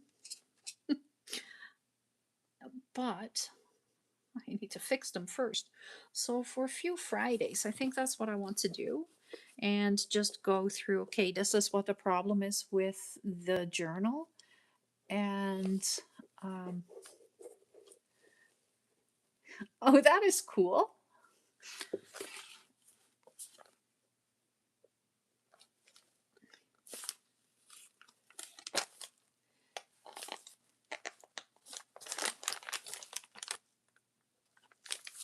And I think because everybody has problem journals, like where you create something and then it goes wrong, and then how do you fix it? So that's kind of the direction that I want to take the Fridays for a little while, is just fixing journals, seeing what is wrong with them, how can we fix that, um, how can you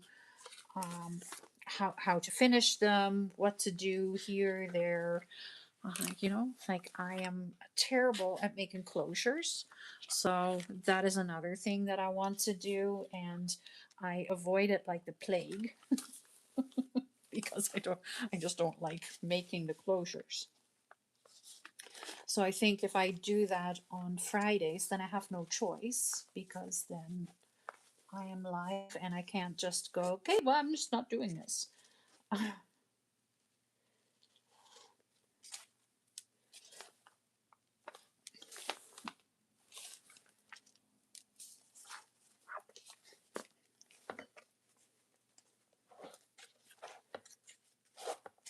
You gotta pull it the right way, because otherwise it's not tightening.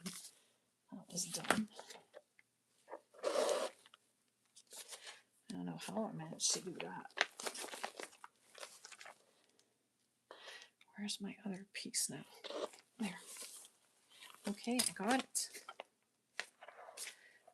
I was pretty scared to put these signatures back in and do it live, because everything could go wrong. But it actually didn't. It went pretty good.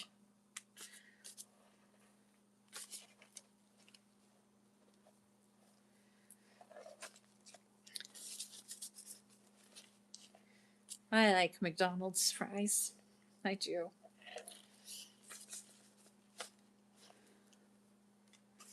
All right, so that means that the signatures are now in it. The spine has been fixed. So I just have to put the closure on there, and I have to finish the lace on there.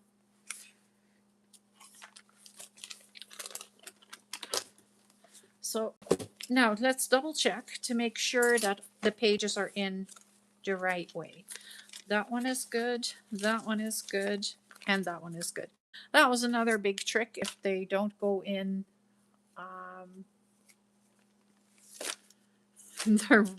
if you don't put them in the right way, then you have to take it apart again.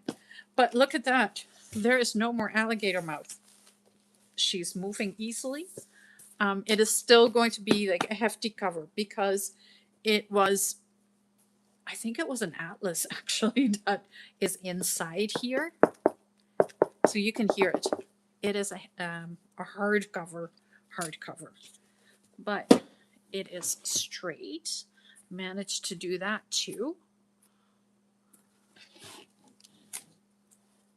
So now I want to finish, or kind of finish, the front, because I don't know what I want to put on it for a topper yet.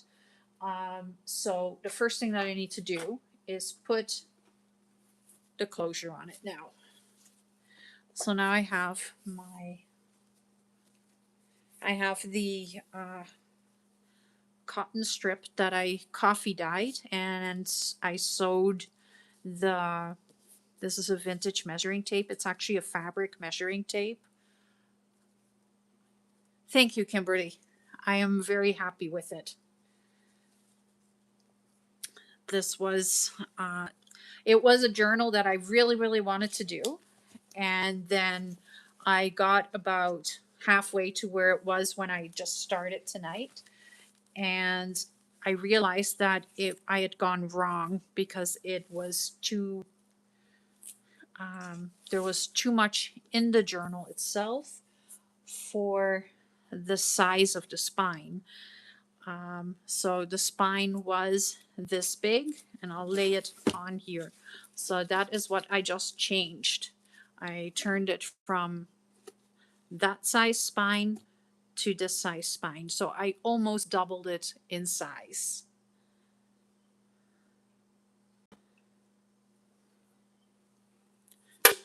Oops, sorry.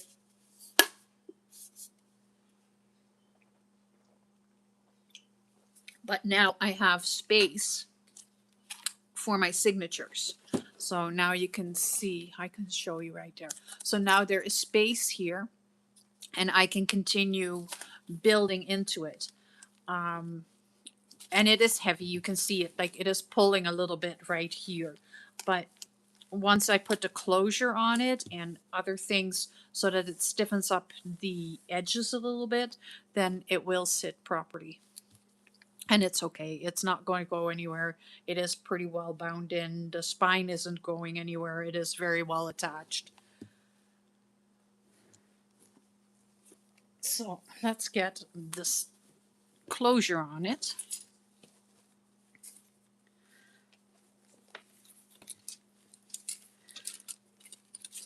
Oh, you go away. I don't need that old spine anymore. I am sad that I lost that beautiful paper that I made the spine out of, but you know, it is what it is. Okay, what would be the best way to attach it now? What am I going to do? Because I need to attach this to here somehow. Or do I? Maybe I don't. Well, yeah, I do, because I'm going to put the lace on here. So I think I may just glue this to the spine. So right here, I'll just put a strip of glue right here under the thread. So what I'm going to do, because I don't want to lose the spot where I have this, so I'm going to take my clips and I'm going to clip this to the one side. There. Find another clip and clip it right there, and then it will stay. And I'm going to put it like so.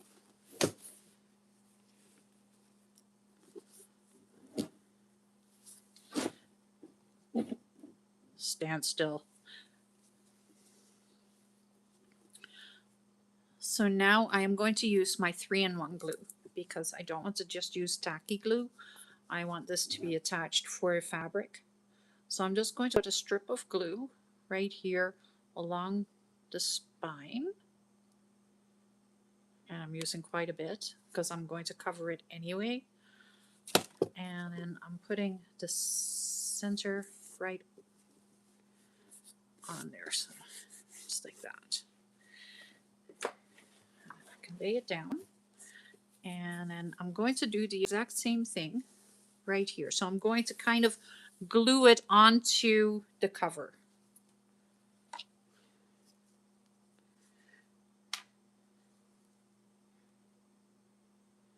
And there's going to be other things that are going to go on it anyway, so it is going to be very well attached.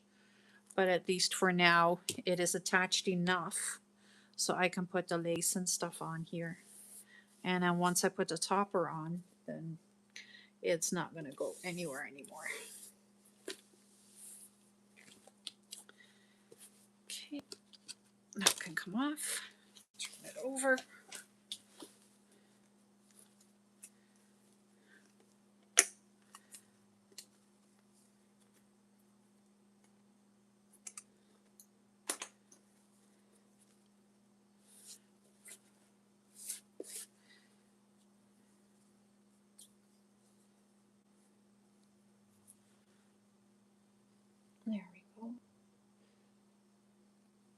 So 3-in-1 glue will hold fabric to fabric.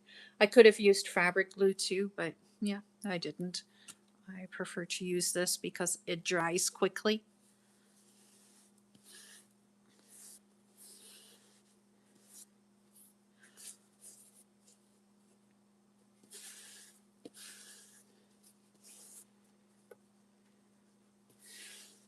And then eventually I can make a decision on whether or not I want to turn this into a button on here or what I want to do. But for now, I am just going to tie a bow.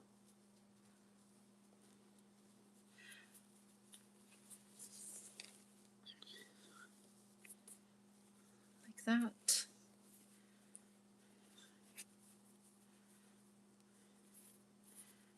One, and then I want the other one also to show the measuring tape.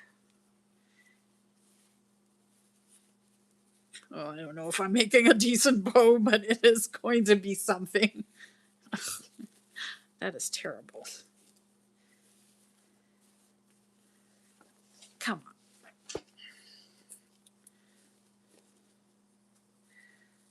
It's not always easy to maneuver these big things and to make a bow out of this wide fabric ribbon. Okay, I think I got it now though.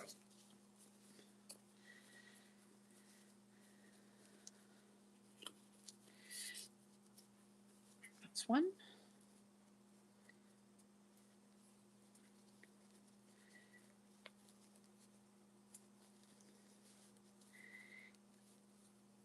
And that is two.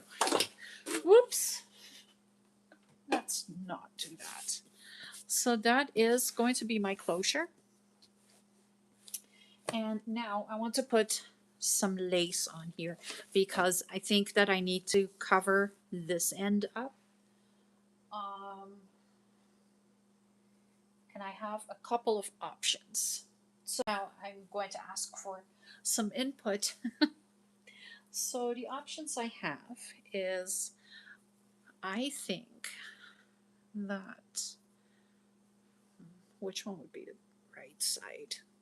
I think this is the right side. So I think I want to put some of this on here, which let me do it on the front so you can see it a little bit easier. So this will go on here like that. And then I have a doily that I want to put on here as well. I'm going to go with no. So it's going to be either this, but then it'll only cover a part of the spine. Or I take the doily and I put the doily on here. Like that. And then that would look like that. And I'm going to go with the other one does not work either. So it is, I don't need any input. I think it is doily. And what I can do is I have this scarf with the butterflies. Maybe I can do something with that as well. Let me just take that apart and see what I can come up with that.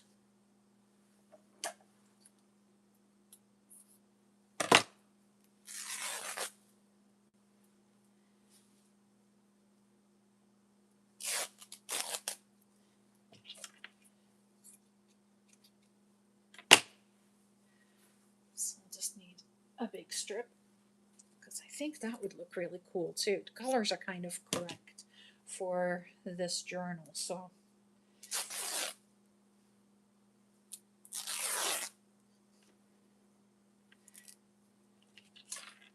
and one scarf gives you so much fabric. So I go to the thrift store and I just see what they have for scarves, and a lot of the times it's really, really pretty. And then you can just Look at that. I even tore it the right size. So if I put this underneath, let's cut. Oh, yeah, let's cut this edge off. Yeah, let's give it a little bit more than that.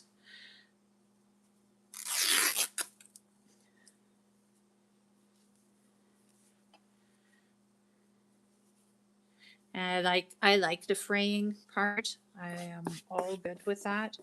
So that is not a concern. I think I like this. I think I want that to go first. Gives it kind of that gauzy. My favorite thrift store, Nearly New by Superstore. That is one of my favorites. The other one I really love is the one in Oak Lake.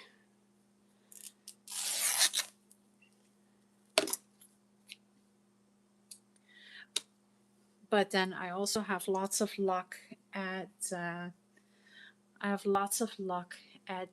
MCC thrift store as well.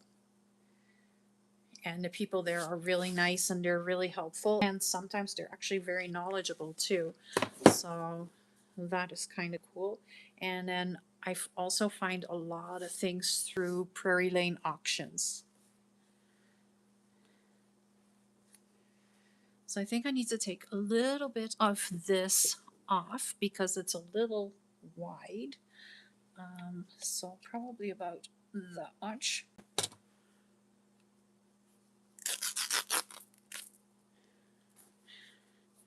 And when you rip it, you just get the beautiful frayed fabric right away.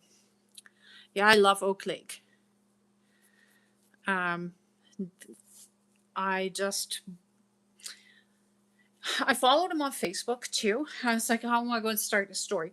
I followed him on Facebook too. So a couple weeks ago, I saw that they had this, like in Oak Lake, this baker's rack for $15.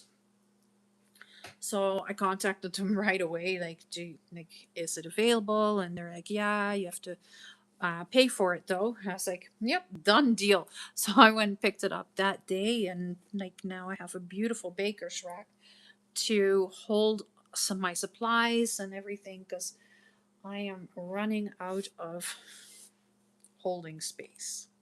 I don't know if I want to put it like this and have a little bit less, or if I want to put it like this and have a little bit more showing. Just don't know. I think I want to have a little bit more showing. I think I'm going to go this way. And then I can put the doily over that. Let's see what that's going to look like. Am I on the front? Yeah. This is the right way, isn't it? Yeah.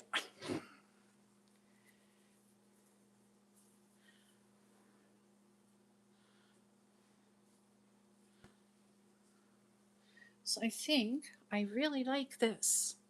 This is kind of making it like it's covering everything. But I like this. And I don't want to have this like be like really attached. I want this to kind of be loose and frayed and just hanging there. And then the doily on there. And I think that is pretty. Yeah.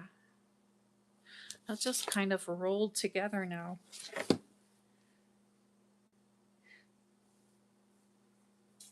Let's just glue that all on there. So take the doily off. And I'm not going to take this one off completely. I'm just kind of taking it off. Oh, I have it upside down even, I think. Yeah.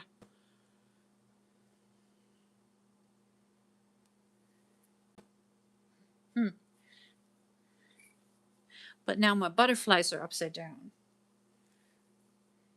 Oh, that's okay. I guess the butterflies will be on the back then.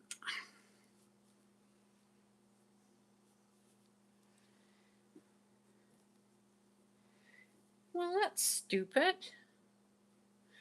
Sorry, pardon my language. I really wanted the butterflies on the front. Well, I guess it's going to go upside down then.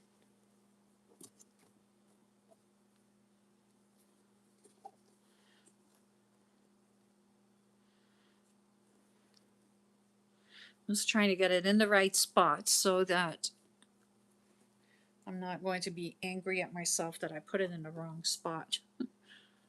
Um,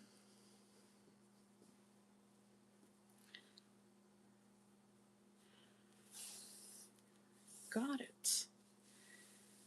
Ooh. Okay. So then I'm just going to fold this back just a little bit. And I'll put the 3-in-1 glue on there.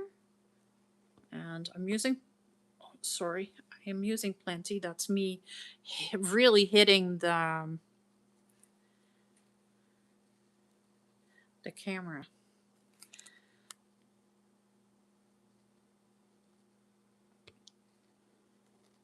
I'm just trying to get lots of glue on here so that nothing is going to fall apart.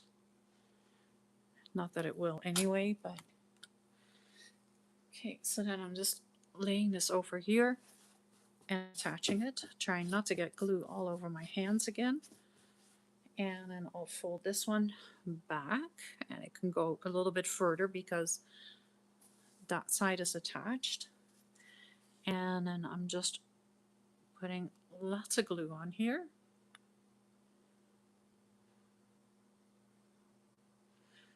And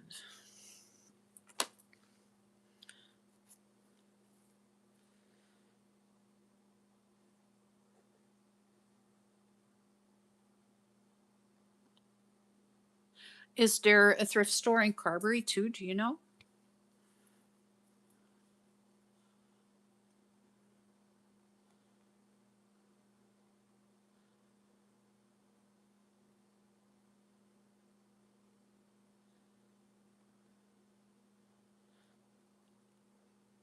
Okay.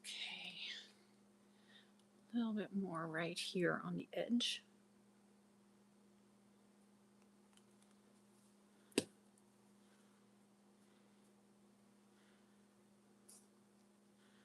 And then I can just lay this over top.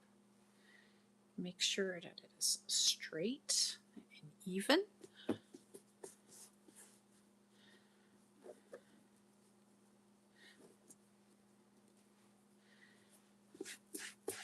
Oh, and I've got glue all over my hands again because, of course, it is kind of gauzy. Do they have like, are you able to find like old books there or?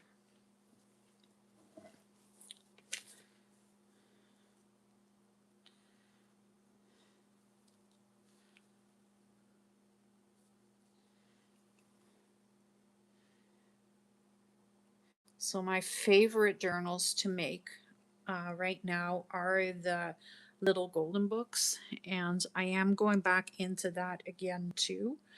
I have about 8 that I am theming out. So that is the next part that I want to work on. But right now I am swamped with working on the paper dolls and getting that organized. And then I have a botanical kit that is, it is so close to being ready, but this weekend I am going to go to my daughter for a little bit on Sunday, and so it won't be this weekend. It won't be ready this week yet. Hopefully the week after. I kind of worked on paper dolls this whole week. Which do you want to do? The little golden books?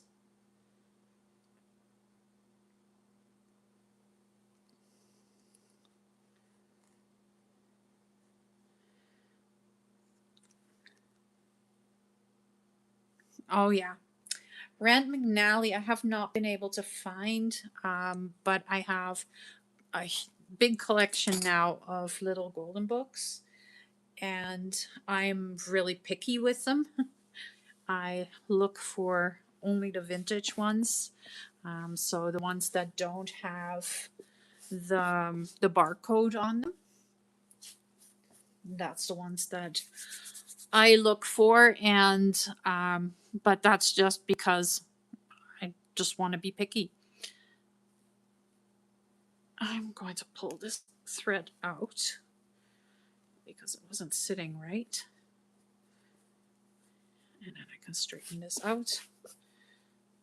And I need this to come out of the glue. There we go. Okay. So that part is attached. So now I need to attach the doily still. I do think that is going to be really cute.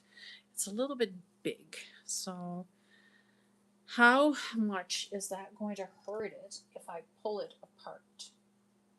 Or do I want to just go with this?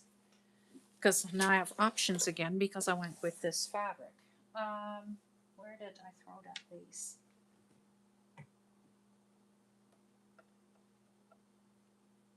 Oh, it fell to the ground. I can go like this, kind of overlap it.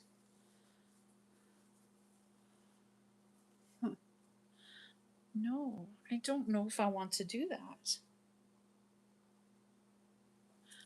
I really like these butterflies and I just don't want to cover them up. I think I may just leave it like this for now until I can decide what I want to do with the back.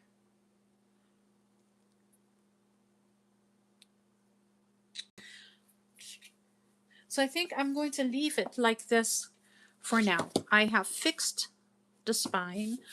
I have rebound all the signatures in there. So there's 3 signatures, probably of 13 pages each. I don't remember, but that is what I usually use. So let's go take a look.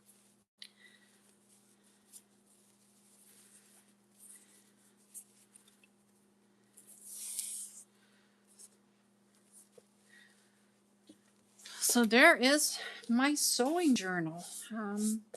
And now I have so much stuff that can go in here. It's kind of scary. So let's just take a look. Yeah, I like the butterflies too, Kimberly. I think it's where I'm going to stick with the butterflies, and then put something sewing on the front. So yeah, I think it's pretty visible. There we go.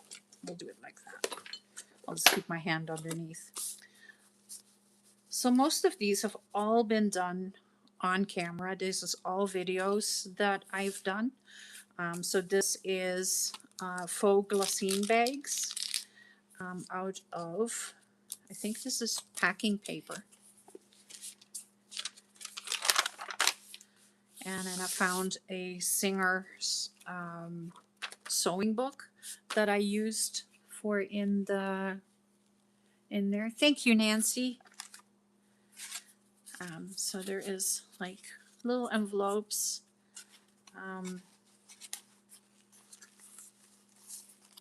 Just stuff. I just stuffed the pockets full, and I can't believe that I took it apart and put it back together, and everything stayed in the pockets.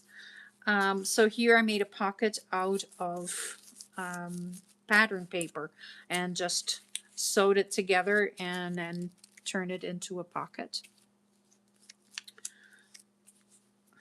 I love making the labels, of course, so they're in here. A tag that I made.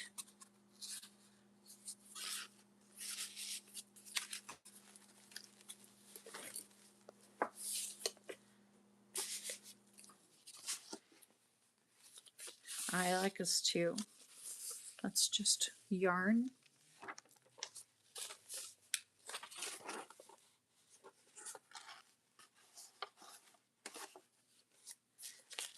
This is a pattern envelope, and I used it to turn it into a regular envelope.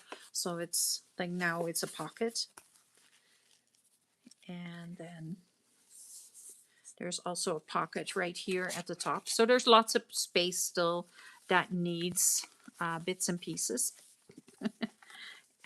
This is a corner pocket that you just slide over top of the page. This is not a pocket. This is just, I put it together, but it is not heavy paper. Then this is an uptuck made out of a specimen card that I made with a flower, a dried flower that I found in an old catalog, in an old Eaton's catalog from 1975, I think. So here's the other side of the pattern envelope. And I used some fabric on here. Like there's this is just a little tag that I put in it with some vintage crocheted lace, some of the fabric from the cover, and just tucked it right in there. Made a ruffle out of fabric, which is what I really like to do. Added a little bit of extra right there, and then it is another pocket on right here. Here's another little envelope, and this is newspaper collaged with napkin. So, and it turned out really cool. I just love that. I may do that again because I think I want a bunch of these envelopes for a couple of journals, and so you'll have to look for that. That'll be a video that's going to come up soon. And then I have a tag and a little journal card that is also a pocket. Right here, I made a belly band out of an vintage mail order pattern envelope. So I just stuck some pattern paper behind it and some tags and some other paper and just stuck it in there. I believe that when you open this, I think it folds open, or you can use it as a pocket.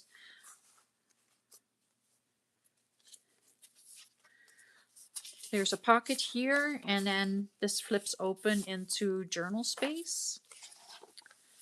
And then there's a tuck right here on the side.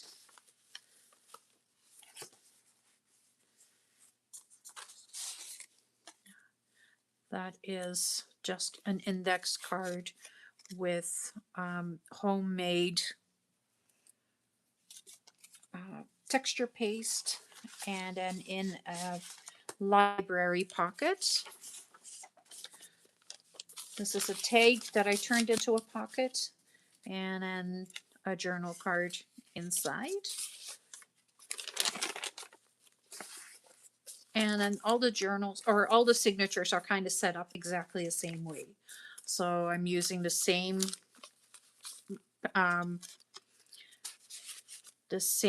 kind of setup for every single signature. It just makes it so much easier to do, but you can change like the decoration. But if you just stick with the same layout and the same idea behind it, then it just turns into something a little different. I really like this one. This is a rosette that I made out of lace, and then I put a button in the center. And this is what is making it so bulky, because the buttons have some bulk to it. So that, you know, like you're now turning this into a 1/2 inch page at least.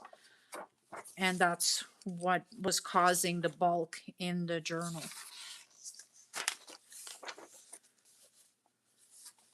And again, pattern envelope or pattern pages. Some tucks. And these have little bottom tucks, not big, what, just a little bit.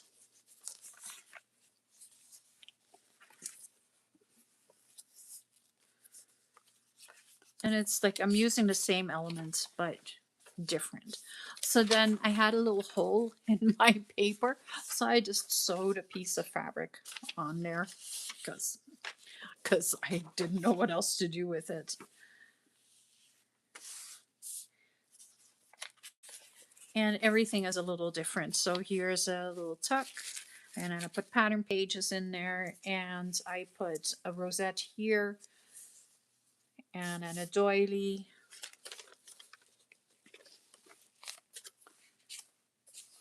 Ruffles, and I make all my ruffles either on the sewing machine or by hand. I don't like to use them where you're like crimping the fabric together with glue, because that gets really hard and bulky. I like my journals to be soft and squishy. So here's a waterfall, and I should really do a video on how to make the waterfalls. So this will tuck into the pocket as well. So it's not just hanging there, it just kind of tucks away.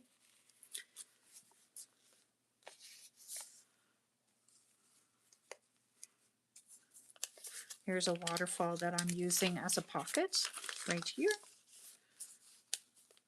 And added just some things that I had laying around. This is crochet lace, and it is just so beautiful. Like page edges, or not page edges, like shelf edges that people made, and then now they're in my journals. I have lots of it. And then I made a ruffle out of pattern paper, and it just stays nice and squishy and soft. So I have fabric swatches. Um, just been decorating my been decorating my journal. There's a piece of measuring tape, another rosette with a button. So this one again, like it's a shank button, it gives you bulk, and that is why. I don't know yet, Kimberly. Like there is so much in here, and it is all vintage material. And so I don't know if I want to sell it, because it's a little, it might be a little pricey. But the thought is there, and I wasn't able to sell it because, of course, it wasn't sticking together, so it wasn't properly built. So now that it is right, I haven't decided yet what I'm going to do with it. Yeah, like making ruffles out of pattern paper is super easy. Very, very easy.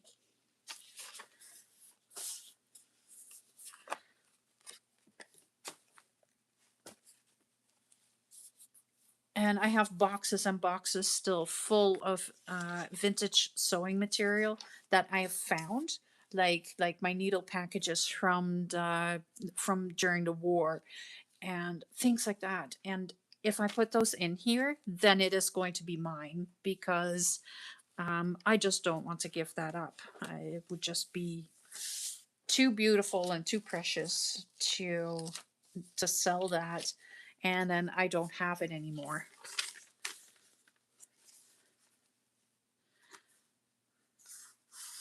And I love working with pattern envelopes. They are absolutely wonderful.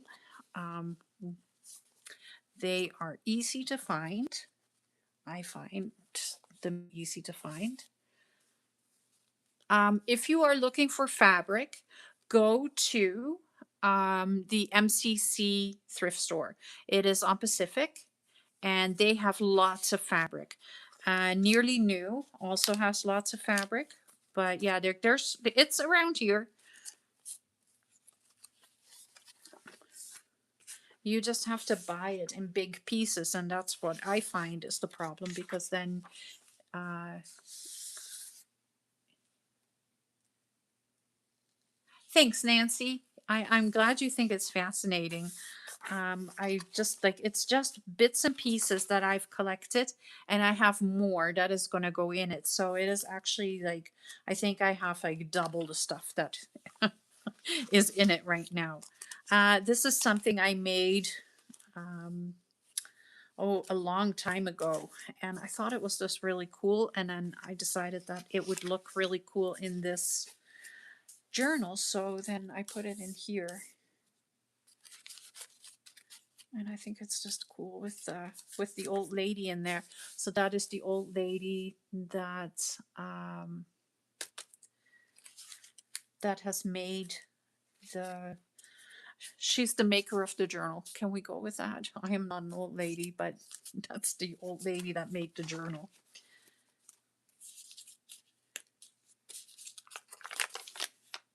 And this again is one of the flowers that I found in the Eaton's catalog. And then just snippets and bits and pieces, and I just hang it off there and yeah, just play with it. So I don't know if I need to, I'll probably have to do something with the hanky and get it to stick down a little bit better. Or if I like it just like that, I don't know. But right here, there's a big pocket right here on the front or on the back, and there's a big pocket right here on the front as well. So it is actually like jam packed with pockets and storage spots and all of that. So that is my sewing journal. Let me know if you guys have any questions. Do you have anything where, um, what do you want to know? Did you see anything that in here that you would like me to show you how to make? I can show you. What do I have is readily available? I have pattern paper here. So I could make a ruffle out of pattern paper. If you are interested, let me know. I could do that right now.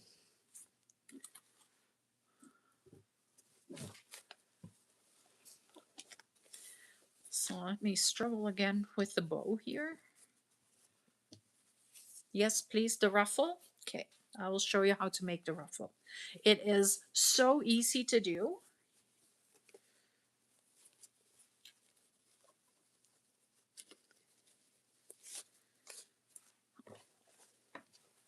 Okay, let me put this aside. Um, let's see. I usually start with a piece of scrap paper and I fold it in half. This is too wide. Let's just fold this in half. So I'm making about an inch of a piece of scrap paper.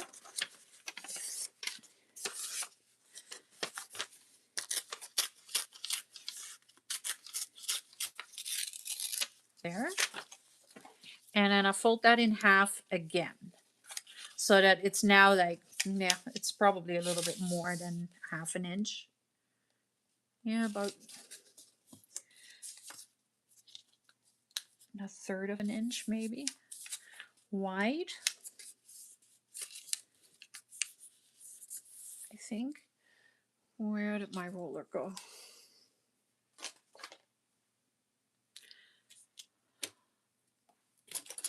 Right here. It's on top of, underneath everything. Okay. So it's about, yeah, a little over half an inch. And then I grab just a big strip of pattern paper, and I am going to kind of just go like this. I don't know if you can see what I'm doing. I'm just gathering it like that in my hand. So I go from the center and just kind of just gather it.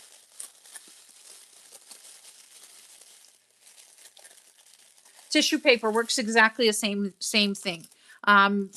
Pattern paper is just a fancy tissue paper that you use for uh,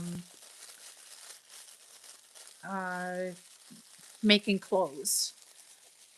So I gather it like that, and then I'm going to cut it in half. So I'm just going to cut straight through here like that so that I have two. And then I'll just lay it down, grab some glue, and I'm going to put glue on one side of this strip.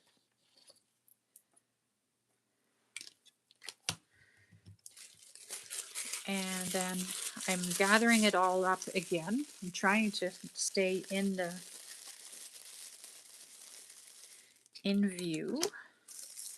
And then I'm just kind of putting it right into the glue and keeping it so that it ruffles.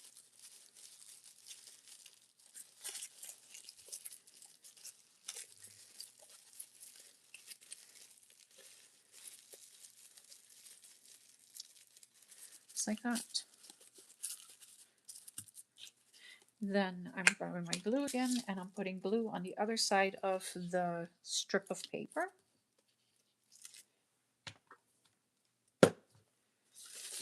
And folding this over. That is all it is. So you see, like, it's not complicated, it's super easy, but you get a really cool, really organic looking ruffle. I have tissue paper here too. I will show you with tissue paper as well. Let me see where I've got it.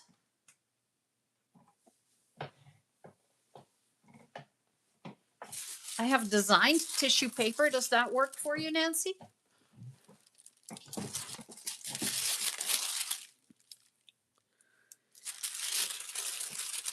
So it's no different. Like, you just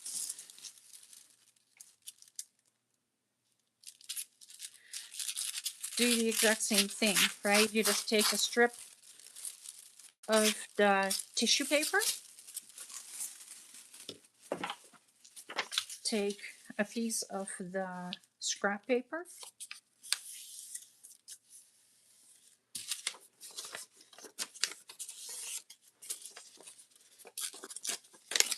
and I don't even cut it, or I'm not even measuring. I'm just making like a strip, and I think it looks way cooler when you're just ripping it than when you're cutting it straight.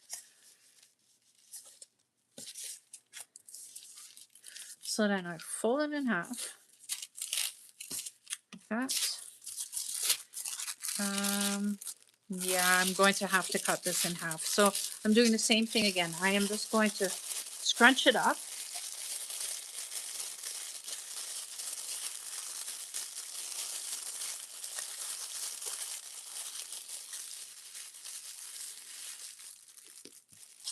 Cut it in half. And if I'm smart, I'm just going to hold on to it like that. And then I'm putting glue on one side. And you don't need a lot of glue. Tissue paper sticks very easily. And so with this, yeah, I'm just going to do the same thing. So just start on one side and just stick it down.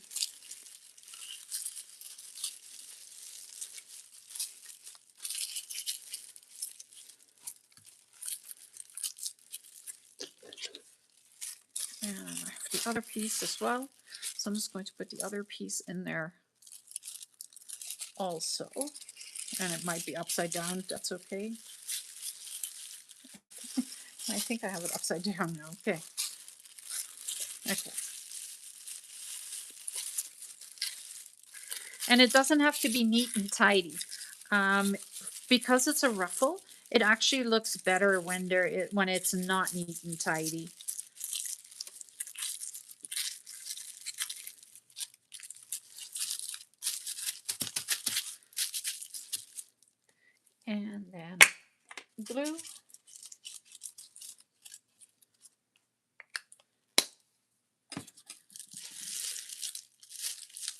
and close it up.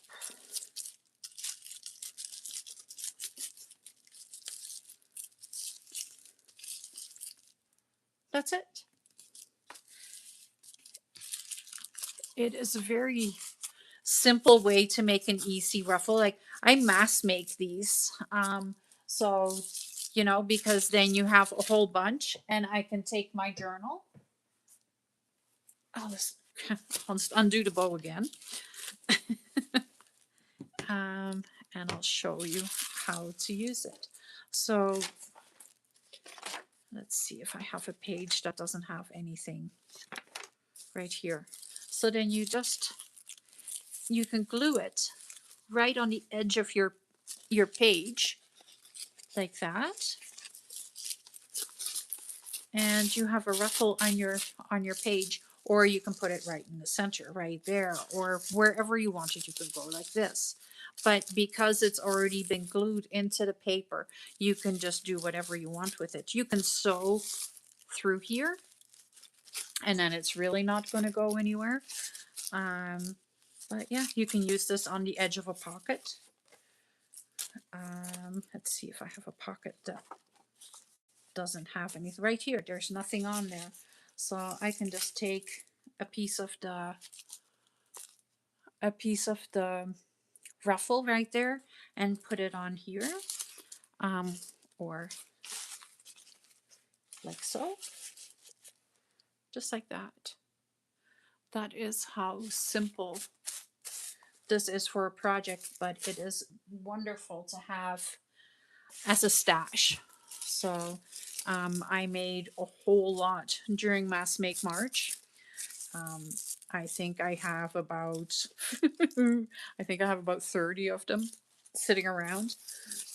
So whenever I need something for in a journal, then I have it there.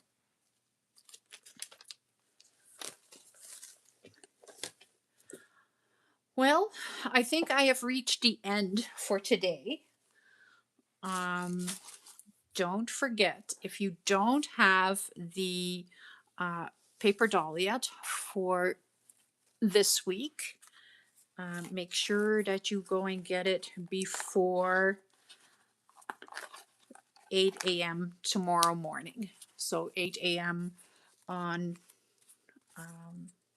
Saturday morning. This will no longer be free, and that is this one.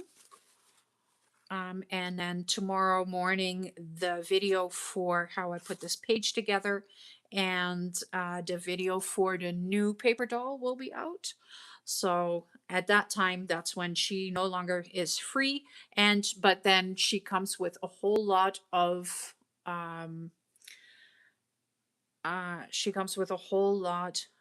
accessories. So let me know if there is questions or anything like that. Ask me in the comments. You can find me on Facebook. My page on Facebook is Create Junk Journals with Mary Lou.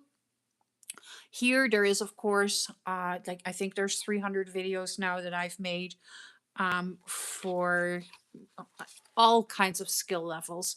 I think the Mass Make March is fantastic for when you are beginning to have like something where you can start with. And but yeah, I hope to see you guys tomorrow morning for the next paper doll. And I can tell you that it is a farmer's market. Let's go to the farmer's market. It is that time, so let's do it. And the paper doll is going to come right along with us. For tonight, thank you guys so much for joining me. And I love that you're interested and that you're asking questions and that you're keeping me company. I am really enjoying that. I hope to see you guys again next week. I will be doing another journal. So I have a couple of journals that need to be fixed and finished and done. So, you know, come and check it out again, and check out all my other videos as well. And don't forget to hit the subscribe button. There is so much that is there already, and there is much more coming. And thank you very much for all the compliments and I enjoyed the chat a lot. Kimberly, I hope to see you again. And I hope that you guys had a good evening as well. Thank you so much for joining me. Have a wonderful rest of your Friday. If I don't see you on the weekend, have a great weekend and happy Mother's Day. Bye, guys.